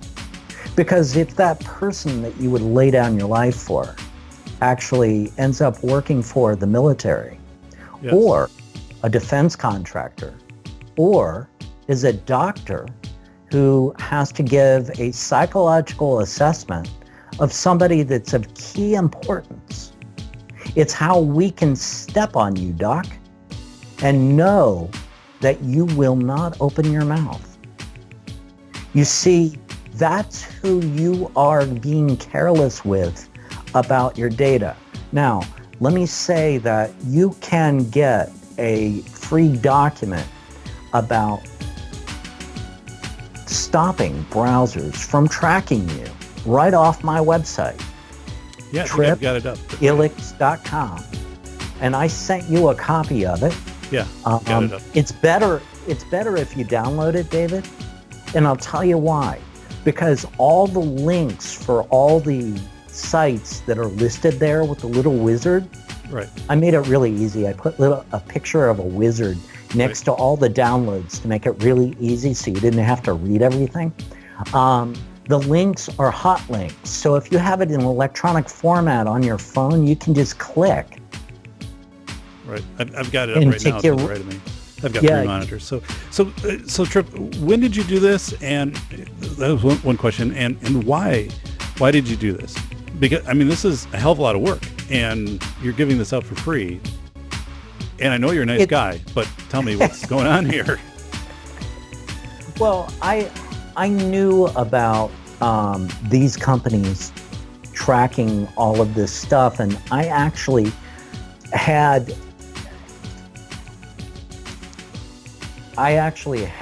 all of that. Sorry about that. My dog just walked in. Yeah, that's no problem. Cat. I actually have all of those things installed in my browser. Okay. And somebody was asking me how I did that. And I started to make a list, and I was like, you know what? A lot of people would like this list. So I composed the list of what goes on and who these guys are. Okay. Yeah, I'll definitely link this. Yeah, and if you don't want to put credit cards online too, Blur is on there, which is actually really cool. What you can do with Blur is you can give them your credit card number, and then they will impose on browsers, on the browser, when anybody asks you for a credit card number of theirs that's disposable. Okay. It's the same thing as buying a gift card. And by the way, if you've got a game system, and tell other parents too, these game systems and cell phones all require that you have a credit card associated with the device. And that's really another way of you having a pain in the neck. It's another place where somebody can steal the data. Sony had it happen to them. So how you get around that is a trick that the drug dealers use. Get gift cards. They trick the system and they work like a regular credit card, and they have a limit. Right. So if you buy a $50 gift card and you give it to your kid to put on the Xbox, they got $50 and they're out of money. And they can't be charged more. Right. Yeah, I think that's an awesome idea. So the document, I'm looking at it right now, is exceptional that Trip put together. And again, this is a huge gift that you're giving to people, Trip. So, I mean, this is phenomenal. You talk about, you have a section in here also about Tor, or being anonymous online. I talked a little bit about Tor because I had a friend who got out of the Navy after, a career the same age as me, and we were meeting a few months ago, and he said, "Hey, just by chance, I was talking about I had upgraded some computer things and whatever, but he said, do you use Tor or like the Onion router?" And I'm like, I don't even know what that is. So he was telling me a little bit more. He's like, yeah, just you want to make sure, just as you're kind of saying right now, don't make yourself very obvious online. Do these measures to I guess hide your searches to protect your IP. So he gave me some advice, and actually, I'm not going to brag this out, but I mean, the system that was built for me was built by hand by a hacker, and literally every piece that went into what is down here, although I'm sure that that's not foolproof, it's not anywhere commercial. I mean, and he bought pieces even specifically from vendors in different regions, and then went and wiped everything clean and built this from hand. But he is, yeah, I mean, identifies himself out as a hacker, held a position as a interior security specialist in a major insurance company. But yeah, built this machine, and he said, if you follow what I put together for you, this will lessen your likelihood of being susceptible, not prevent it. Sure. I mean, you can still do stupid things to, go outside of whatever, but yeah. You don't have any Microsoft apps, right? I don't think I have anything going on here right now. That's Microsoft. Good, because Microsoft sends data packets back to them, right? Exposing if you've got Office installed, what version. They haven't really gone after anybody for piracy, but they know who you are. They've known for quite a while, ever since we really had any kind of dial-up. But I run 3 browsers. I run a browser that has anti-tracking for the most part turned on. In other words, I block Facebook from tracking me because Facebook and Google are the 2 biggest trackers on the internet. And they don't need to know that I'm reading the news on the New York Times, right, or the HuffPost, or going out to Breitbart. All right, that's none of their business. But if I want to shop and look up prices, I need cookies to shop. You need the ability to receive a cookie. So shopping with Tor is only good for prices of flat goods. Amazon will give you different pricing based on your shopping habits, meaning they read third-party cookies. Some of the travel sites read third-party cookies. So what I'm saying is that on your computer, you need to have a shopping profile so that your pricing is actually set lower. A couple of months ago, and I cite this in that paper, the major airlines are dictating pricing based on whether or not you have a shopping history. Okay. So if you are run anonymous, that's kind of like having no credit, right? And you get to pay more. For real. Yeah. So I have a browser set up with no protection. So when I go on to Amazon and I want to shop for something on Amazon, they can see everything there is about the browser, or at least they think they do. Okay. And I receive all the cookies and all of the traffic outbound that are attached to whatever that item is they know about. So they think that I am a consummate consumer. So these are the things that you should do for these guys. The first 7 days of every month, I have a thing called the Anti-Click Brigade. What the Anti-Click Brigade is your ability to upset the system without being connected to me. We've never met. You're only hearing my words or seeing me on a video screen that you saw once. Yes. And in 6 months, when you remember to do this, oh yeah, it's the first of the month. What I want you to do is pick up your tablet, phone, or computer when you're sitting in front of the TV doing nothing, watching that movie that's really boring. I want you to look up for stuff that you're not interested in and click on the advertiser. It costs them money. The thing is, the internet is not supported by advertising. Thank you very much. It's supported by a bunch of companies that have completely misled us and literally rip us off. They steal our information, they sell it to criminals, and they expect us to behave? Who's going to behave? So how you get around this is, look, you should dream. Having a dream will make it come true. This is the idea of the law of attraction. Google it if you don't know what I'm talking about.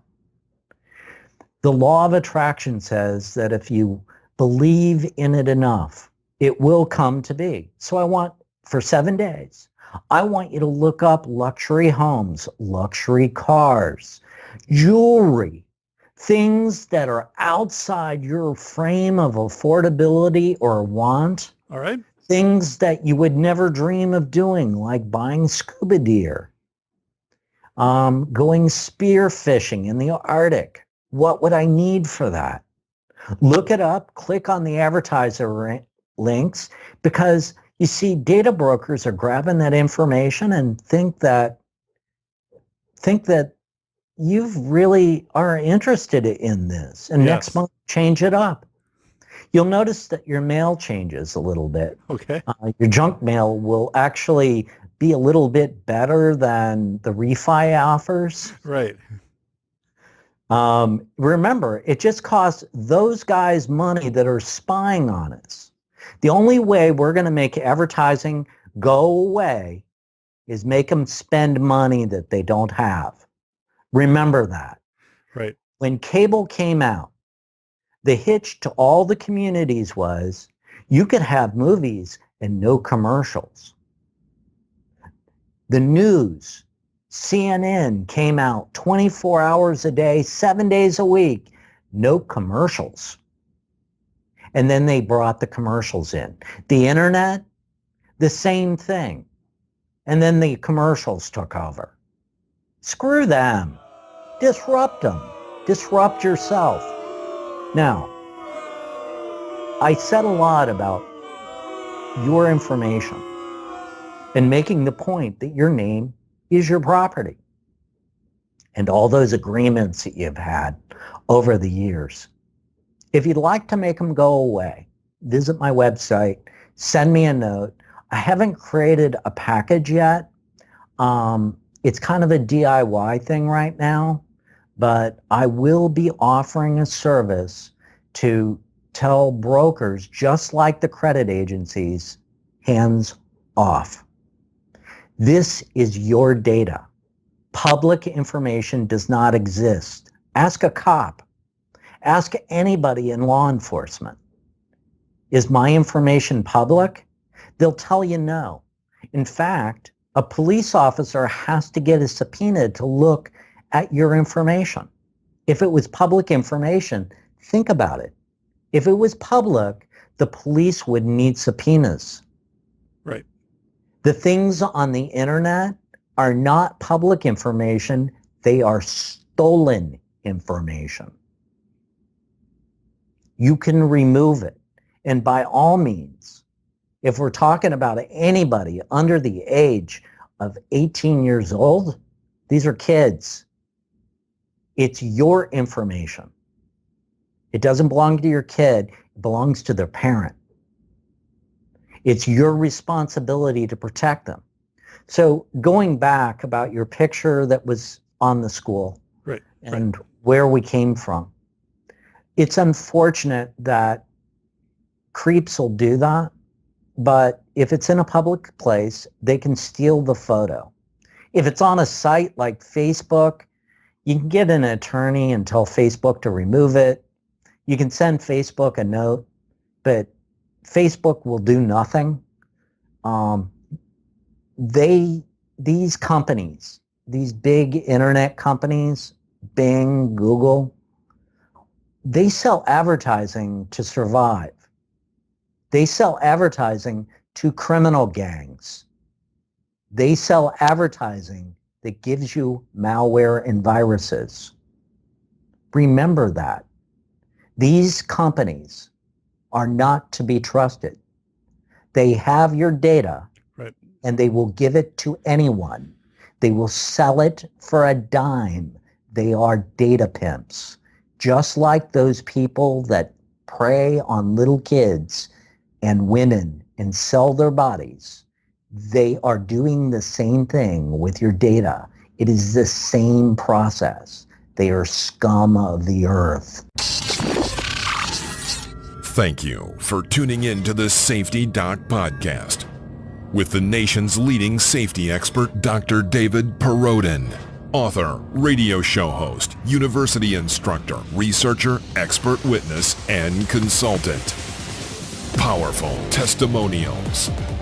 Dr. Perrodin has a strong reputation as the go-to safety consultant, and he was still able to exceed our expectations. When we went looking for an expert in the field of crisis preparedness and prevention, David was the single person we pursued.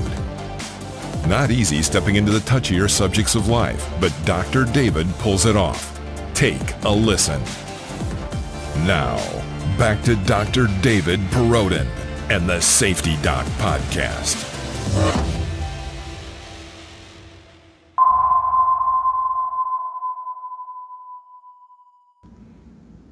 And I think coming back on this trip is people don't realize Facebook, Google, all of this, it's not free. There's a cost. And the cost is that they are taking your data.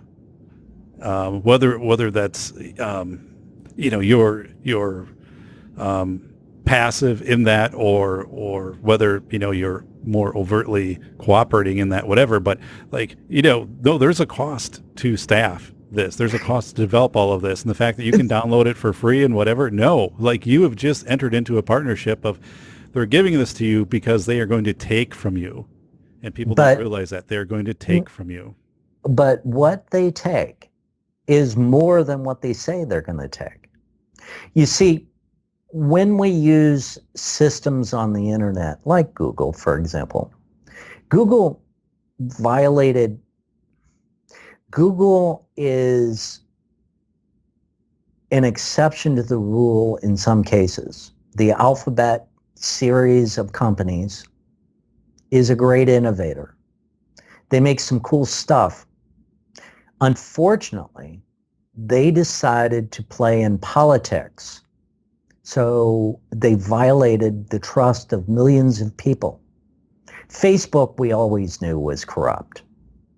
We knew that from the beginning. Right. It was okay. Designed to, right. As an experiment, could I get away with this? And then actually after, Mark did, it right. Just exploded from there. So yeah, it never had, it had a bad seed from the start.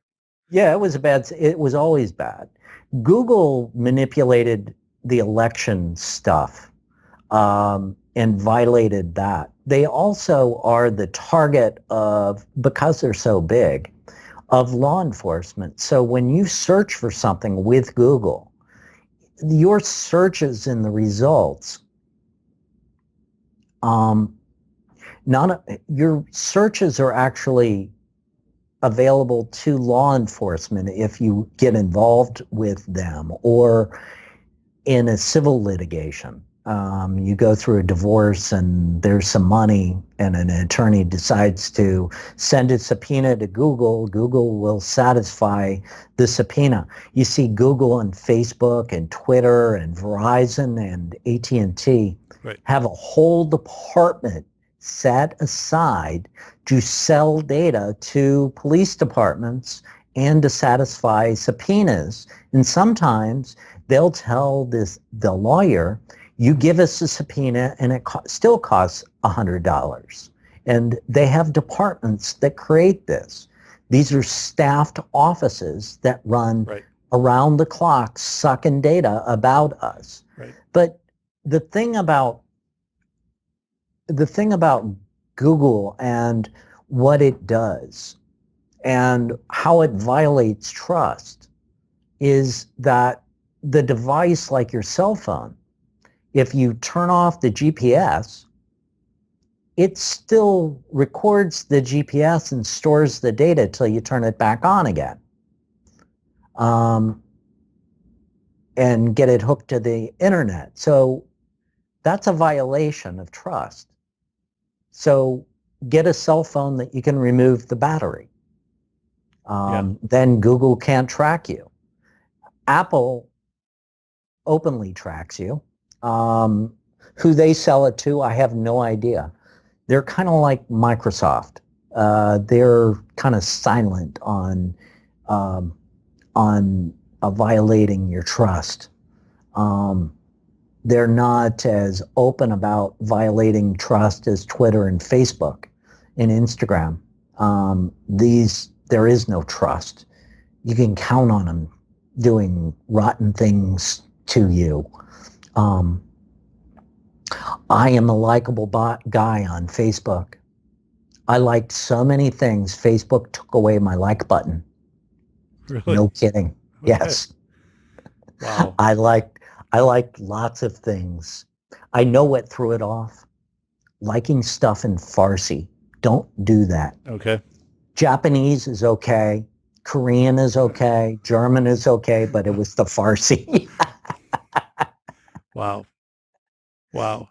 As you know, one of the things I've had to do as a safety expert, and I'll say that because I've been an expert witness in court. So, and I've had to make choices with the different podcasts that I'll be on, different statements that I'll make, different national media that will interview me on things, because very quickly your clients can shift. And I know like clients that I've lost because of things that I've said, or even people that I've endorsed because of their positions. Like that's not an option for me anymore, like to have that client base. If you say anything pro-gun, I'm in Connecticut. If you say anything pro-gun in Connecticut, I could get the police here. Really? Yeah. But one important thing about schools is there is a danger with schools and data and children that parents need to know about. And that is called the school directory.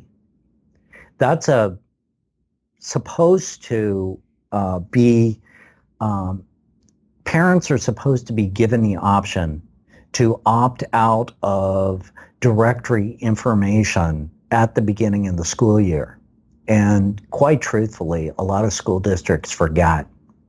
There's a permission form that a parents group's got, but I could give you a copy of it and edit it so that it's an easy form for you to pass out. I think that would be a really cool thing for you. Sure.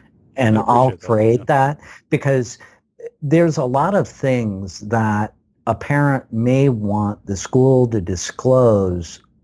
Right now, let me talk about what you can get from the school district about the kids in the school district. Their name, age, date of birth, where they were born, how much they weigh, eyes, weight, hair color, school activities, band activities, sporting activities, grade achievement levels. And that's almost every school district. Right. I should not be able to buy the names and ages, dates of birth, and place of birth is 2 parts of the Social Security number, man. That should not be disclosed to anybody. And you as the parent have the right to tell the school district not to disclose that. But you got to do it every year by federal law. I have it. Did I give you a copy of my book, Protecting Kids Online? You did not. Oh, I will give you, I'm sorry, I'm looking down. I was looking for a copy of it. I thought I had, oh, here it is. I knew it was nearby. I will send you a copy of this. Okay. Do you do ebooks? Yes. Oh, Yeah. I'll just give you a copy of the ebook right now. Thank you very much. Yeah, you can get this book in Amazon, on iTunes, or off my website. Okay. And I talk about this but the form isn't really in here. I just talk about the form. Okay. So In school. protecting kids online. So, Yeah. as we kind of get toward a wrap up here, let's hear, you have a lot to offer. So Trip, tell me about your books. Tell me about that book. And then also schools who are listening are saying, we need to contact this guy. We need to have him come in and do a talk. Yeah, sure. I'd love to do that. So tell me about the book. First of all, you brought up the book. I know it's on Amazon. Yeah, sure. I wrote the book last fall, and released it. And it really is more or less a hacker's view of how to protect kids' data. One of the things that I talk about is the two sides of the dark net. You talked about the onion a little bit and Tor, but in the sea of information that makes up the entire internet, there is an island of privacy, and it's called Tor, or the onion, or the infamous dark net, because nobody can track you there. As long as you remain anonymous, you can look at the rest of the internet. Don't go on social networks that we've been talking about. Logging on to Facebook would be fruitless, because one, it violates the idea of what Tor is. You don't use Tor for social media. You don't use it for Amazon either. Amazon is a big spy organization all in itself, but it is certainly not Facebook, and it's not Google. Right. So when you use Tor, nobody can see who you are. They just have a Tor address. So if you want to look up a snazzy new shirt or carpet or floor coverings and not get those annoying pop-ups, do it through Tor. If you want to look up how hackers do their thing, a lot of that's only available on Tor or the darknet. There are services that are on the darknet that you can't get to from the rest of the internet. And the reason is the servers don't want to know who's connecting to them. That's the idea of secrecy. Sure. Yeah, I have 3 books. This is my latest, Protecting Kids Online. My other book on privacy is called A Right to Property, and that talks about some of the problems associated with data in the databases that one of the chapters is called A Not So Free and Open Government, that discusses the unavailable information of our criminals. You know, I know you talk about human trafficking and criminals, but the NCIC system that the FBI has should really be open. It should be open so that we know who is a convicted criminal, and we should report to the FBI.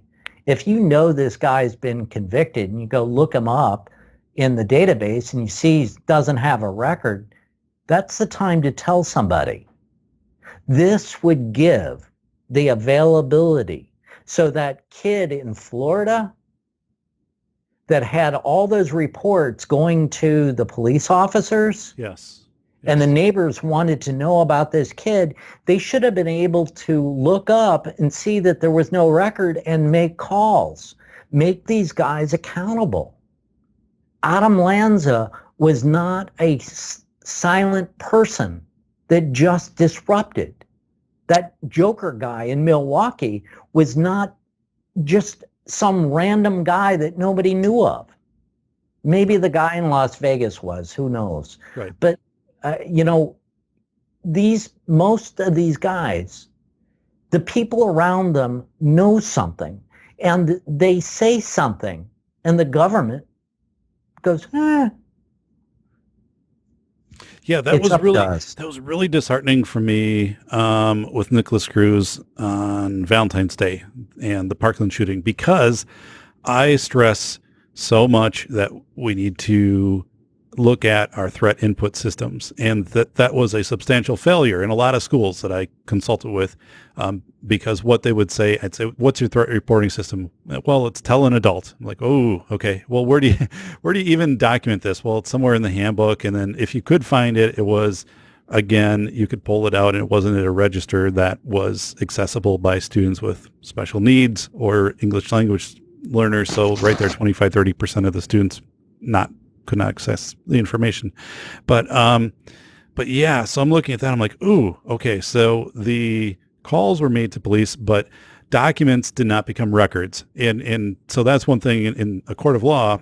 You probably know this too, Trip, is, there's a big difference between a document and a record. If I'm a police officer and I'm writing down some notes about something, that's a document. Once I enter it into the system, then it becomes a record. Well, a lot of times I see documents created, people take their notes. Yeah, I took my note, like when I interviewed this student about whatever this incident. Okay, but when did you then make an analysis of this and then put it into your school database, where then it is a record that the next year the principal can see it, the following year, whatever, that right. third party provider could see it. Yeah, they don't do it. They don't do it. Yeah, and I understand. And there's another danger into that too. And that is that records that get expunged at 18 at the court are not getting destroyed at the school. Oh, right. So, right. No, they're not. They're not. And at the all. Data brokers are grabbing that data and have the expunged records. We need our schools to set up systems so that when a student either turns 18 years old or is given a graduation certificate, of what data about that child or adult will be disclosed and what happens to the rest of it, how we destroy it, how often we destroy it. Because these things are detrimental to kids. I mean, one of the kids that I grew up with, one of the guys that I know that used to shoot bottle rockets at the police cars going by is now a state trooper in another state. Okay. He would have never been the state trooper if his school records were disclosed. Right. These things are holding back kids now. And the whole thing with big data can't make a ham sandwich. They can't predict what you're going to buy next. They can only give us ads for what we've already bought. And half the time, it's kind of funny. You get the pop-up ad for the lawnmower. After you research lawnmowers, you buy one. Right. Then you get the pop-up ad for the lawnmower for more money than you spent. Yeah. Yeah. When I get it, it's ridiculous. Is I bought some air filters for my furnace online, and it's like every 5 days. Hey, like it's getting to be whatever season, and shouldn't you check it? I'm like, enough. Like, 3 months, and then I'll change it. I don't need to buy more and more and more and more. But yeah, it doesn't have this ability to pace itself. So every time I go in, every week I probably get 3 emails from this one company. Hey, we're running a sale. You can get some more. I'm like, oh. Well, that document's got how to install Tor on your cell phone so that you can look up those prices on the move and the carriers don't know what you're looking at. So once you download the doc, email it to yourself so you have it on your phone. And then you can install all those cool anti-tracking apps on your cell phone. Gotcha. And I would love to come out and talk to some of your schools about security and building profiles that colleges will want to see. What needs to be in a kid's profile are pictures exhibiting leadership, showing leadership. Absolutely. And you could do these for any kid. Whatever you do not keep your kid away from the internet and when they graduate to go to a college, because no footprint is only going to limit their choices. But you can design the shoes yourself. This is the thing about the manipulation of big data and all of this stuff is you can make it up yourself and make yourself look pretty in the process. I liked your idea before about, even starting a blog, and it could be a blog about, the Trash. the trash or the weather, or just, I mean, something that would be, or some, researching, some different places to take vacations, here's some things like you probably would want to do on one day because they would all clump together, and here's some different clothes, you want to bring because it gets like cold at night. But so, I mean, or even like if it's cooking, like one of my daughters is kind of into cooking and a little bit of a twist. So you could put up like a recipe and take some pictures at different stages of a dish being prepared. Right. So you're right. I think that, and see what we're talking about right now doesn't get talked about in schools, does not get talked about in schools. There's this thing of, what is digital, how to be a digital citizen, which is basically don't bully and send threats to your friends or do sexting or things like that. But why not? That's fun. That's what makes the internet fun. No, I'm kidding. but really, but that is what's being conveyed is don't do this, and it still happens. But it isn't anything about how to be, your digital, your profile of the digital image that you want to create for yourself, for your future employers and for colleges and things like that. I haven't heard anybody talk about that. It is all this defensive thing. It's threats, being sent, Sure. sexting. You know what the internet really needs? Somebody that's young to talk about cleaning things and how to clean glass and how to clean and polish wood and that kind of stuff. Everybody with instruction is like Martha Stewart and Bob Vila. They're all old. There is nobody young doing it. Granted, there are robots that will take over this eventually, but it needs a young person to start making the video blog on how to do this. I don't know. The thing about social networking that I believe is, and this is true on the internet, and it started in American society before the internet. It started in the 1950s, actually, in meaning taking us away from each other and making an insular society so that you go home and you hang out with yourself, and then you find another person, you go out for a while, you find another person, you bring them into the same home, you hang out at home together, consuming cable and internet. You have a kid or two who stays home all the time. And really what we should be doing is we should be hanging out with our neighbors. We should be hanging out with each other and not allowing these companies to manipulate us. I have 2 cell phones now. I bought a second cell phone for social media. It has no SIM card in it. It only has Wi-Fi. And all my social media, I have Facebook. I'm not going to delete it because I do post to it. Maybe I will get rid of it at some point. I have Twitter and G+ and LinkedIn, and they're on a separate phone. If I don't have Wi-Fi, they can't interrupt me. Right. There is no Instagram update unless I have Wi-Fi. So if I'm at some place and I turn on the public Wi-Fi, do I use public Wi-Fi? Yeah, I do. There are times that I really don't care. Do I want my Facebook hacked? Not particularly. Do I care if it happens? It would be annoying, or maybe I just delete it. The same with Twitter. I mean, I put out a tweet. I got close to 15,000 followers. I put out a tweet. I get seen by 150 people. That's it. What's the point? Yeah. I know Twitter is limiting what I see and who sees what I tweet. It basically limits me to the last 200 people that I interacted with.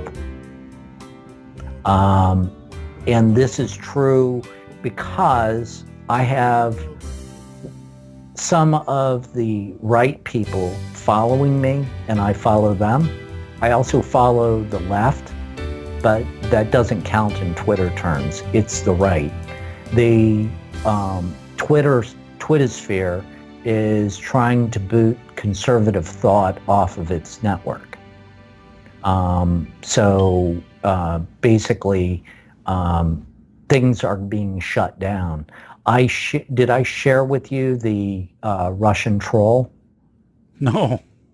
Yeah, I found a Russian troll that's anti-Trump.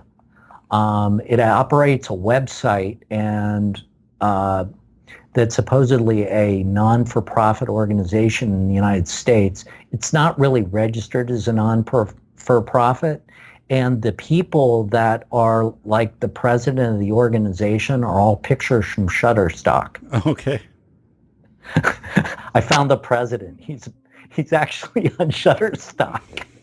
That's crazy. I'll send it to you on Twitter. It's really kind of funny. Wow. I'm not sure what to do with that. Again, my URL is tripelix.com, tripelix.com. You can find me on every form of social media. I'm on Reddit every once in a while. I'm on Twitter most of the time. I use Facebook sometimes. I post to everything, but mostly I post to my own website. And by the way, do get browsing without being tracked off my website. Make sure that if you got kids, make sure that they got all shields up. Right. When they play their games. You might have to turn a couple of the trackers or blockers off in order for some things to work. You could figure that out rather quickly, what is doing it for that site, and it'll always be that way.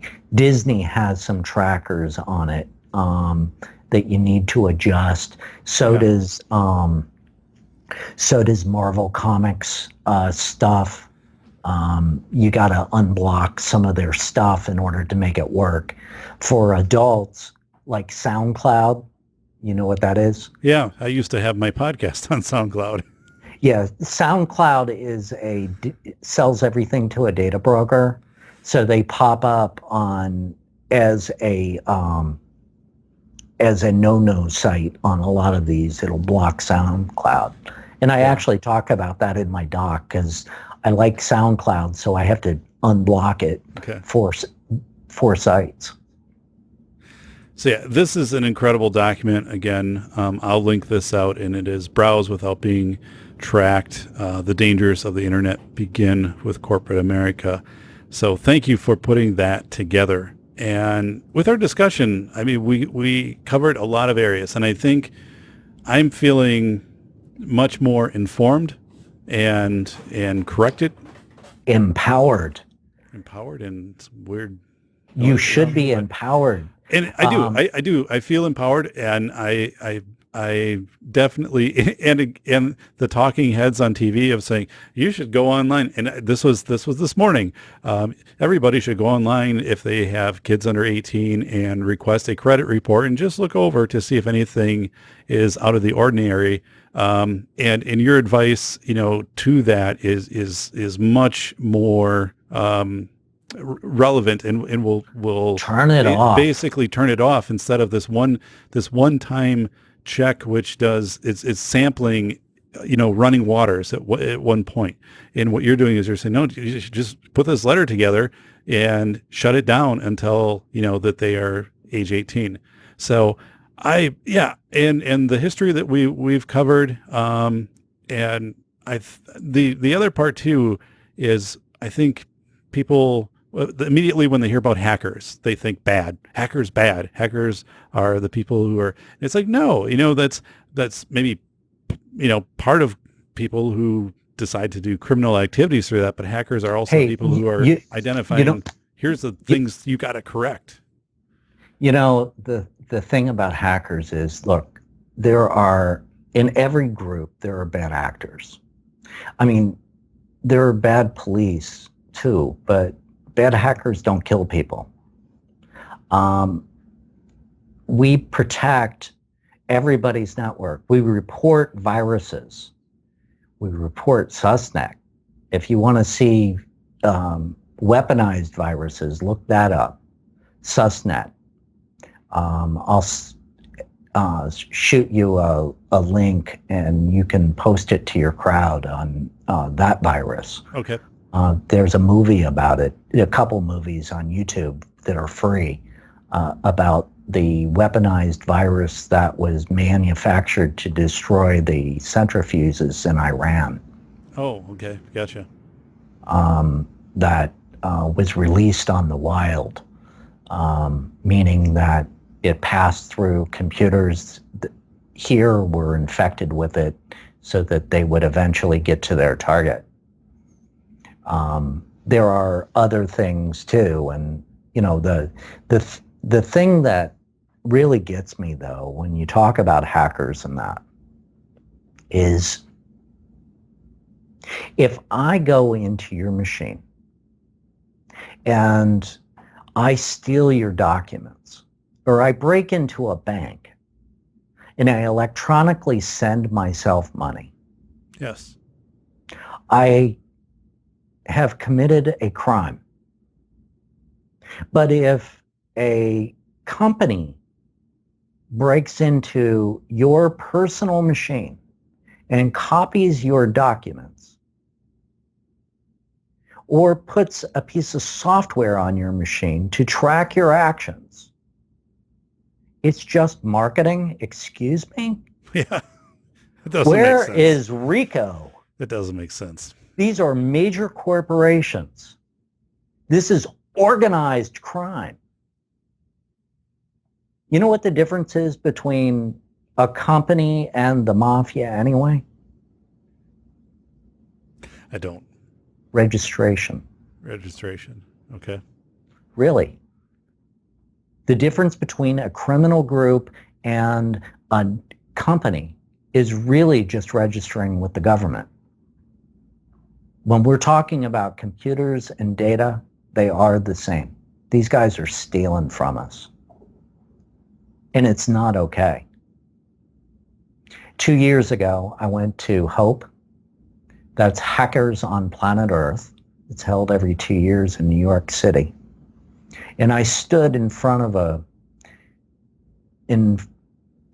group of hackers after listening to another know-it attorney tell us that privacy is over, not explain that data brokers and the way the Constitution works of companies versus government spying and platforms.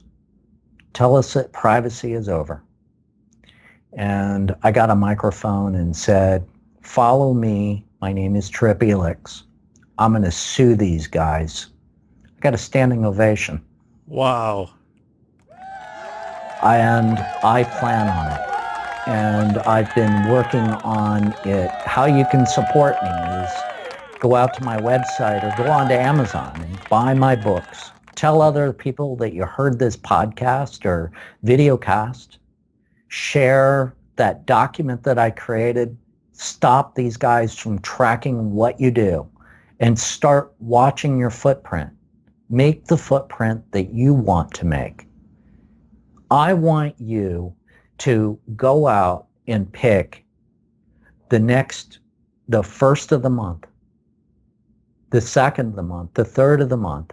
I want you to go pick out the car of cars. The car that you would want to buy that is more money than you would ever afford. Right. And I want you to look at that. I want you to take and download a picture of that car and make it your desktop. Because you can have that car. And you can have anything in your life. You might have to work hard for it. I'm not saying that you can't get it because of work. But I want you to do this for two reasons. One is there was somebody over your shoulder watching you do that. Right. And they're going to send you encouragement. Yeah. Wow. Fun stuff, isn't it? It is. Trip, my car is 11 years old, so when people It were is thinking, time. so Yeah, so's mine. yeah. Well, I want to thank you for your time. And thank you for having me on. And again, I am the Browse Without Being Tracked document that you put together, which is available from your site, and we will make sure that we have that linked out. I do a comprehensive blog post that goes along with every show. It is incredible. I mean, Trip, this is a gift to people if they don't take the time to go through it. It's 20 pages total. And, you have the images and the step-by-step. I mean, this thing is amazing. So this is, yes. People, please browse without being tracked. It is just follow the wizard. Follow the wizard. And then in addition, I've done so much with schools, but what Trip is going to bring with school safety is what you will never hear in a school assembly when they're going to talk to you about, you have to make sure that if you ask your child what they're browsing, that you can have a safe conversation about browsing or something like this, or here's what social media was, here's what it is. Those will be so sanitized and generic, and go in and understand, and also understand the building a digital profile. And that schools right now, what they're talking about is it's just don't use social media to bully your friend, and don't be involved in sexting and things like this. And we're missing this whole other piece. Trip provides that. His stuff is great, folks. I mean, and I know a little bit more about his background and conversations we've had. He's the real deal. So, Trip, I'm a fan. I appreciate the work that you've done in helping empower people, keep people safe, and especially helping keep kids safe, and telling parents, hey, here are some tools. Here are some definite ways in a short amount of time you can significantly increase your child's safety, and then also help your child to have this awesome digital profile when they want to go into post-secondary or do anything down the road. So when people are bringing that information up, they're like, wow, this is awesome. So, that's Trip, right. just thanks a lot. And I will be periodically sending you little emails as other things pop up throughout the news, and just say, hey, what's your thought on Sure. on this? Now we have. Yeah. This has been the Safety Doc Podcast with author, radio show host, and leading safety expert, Dr. David Perrodin. Remember to check back each week for the latest, best, and most bizarre practices in safety preparation and crisis response.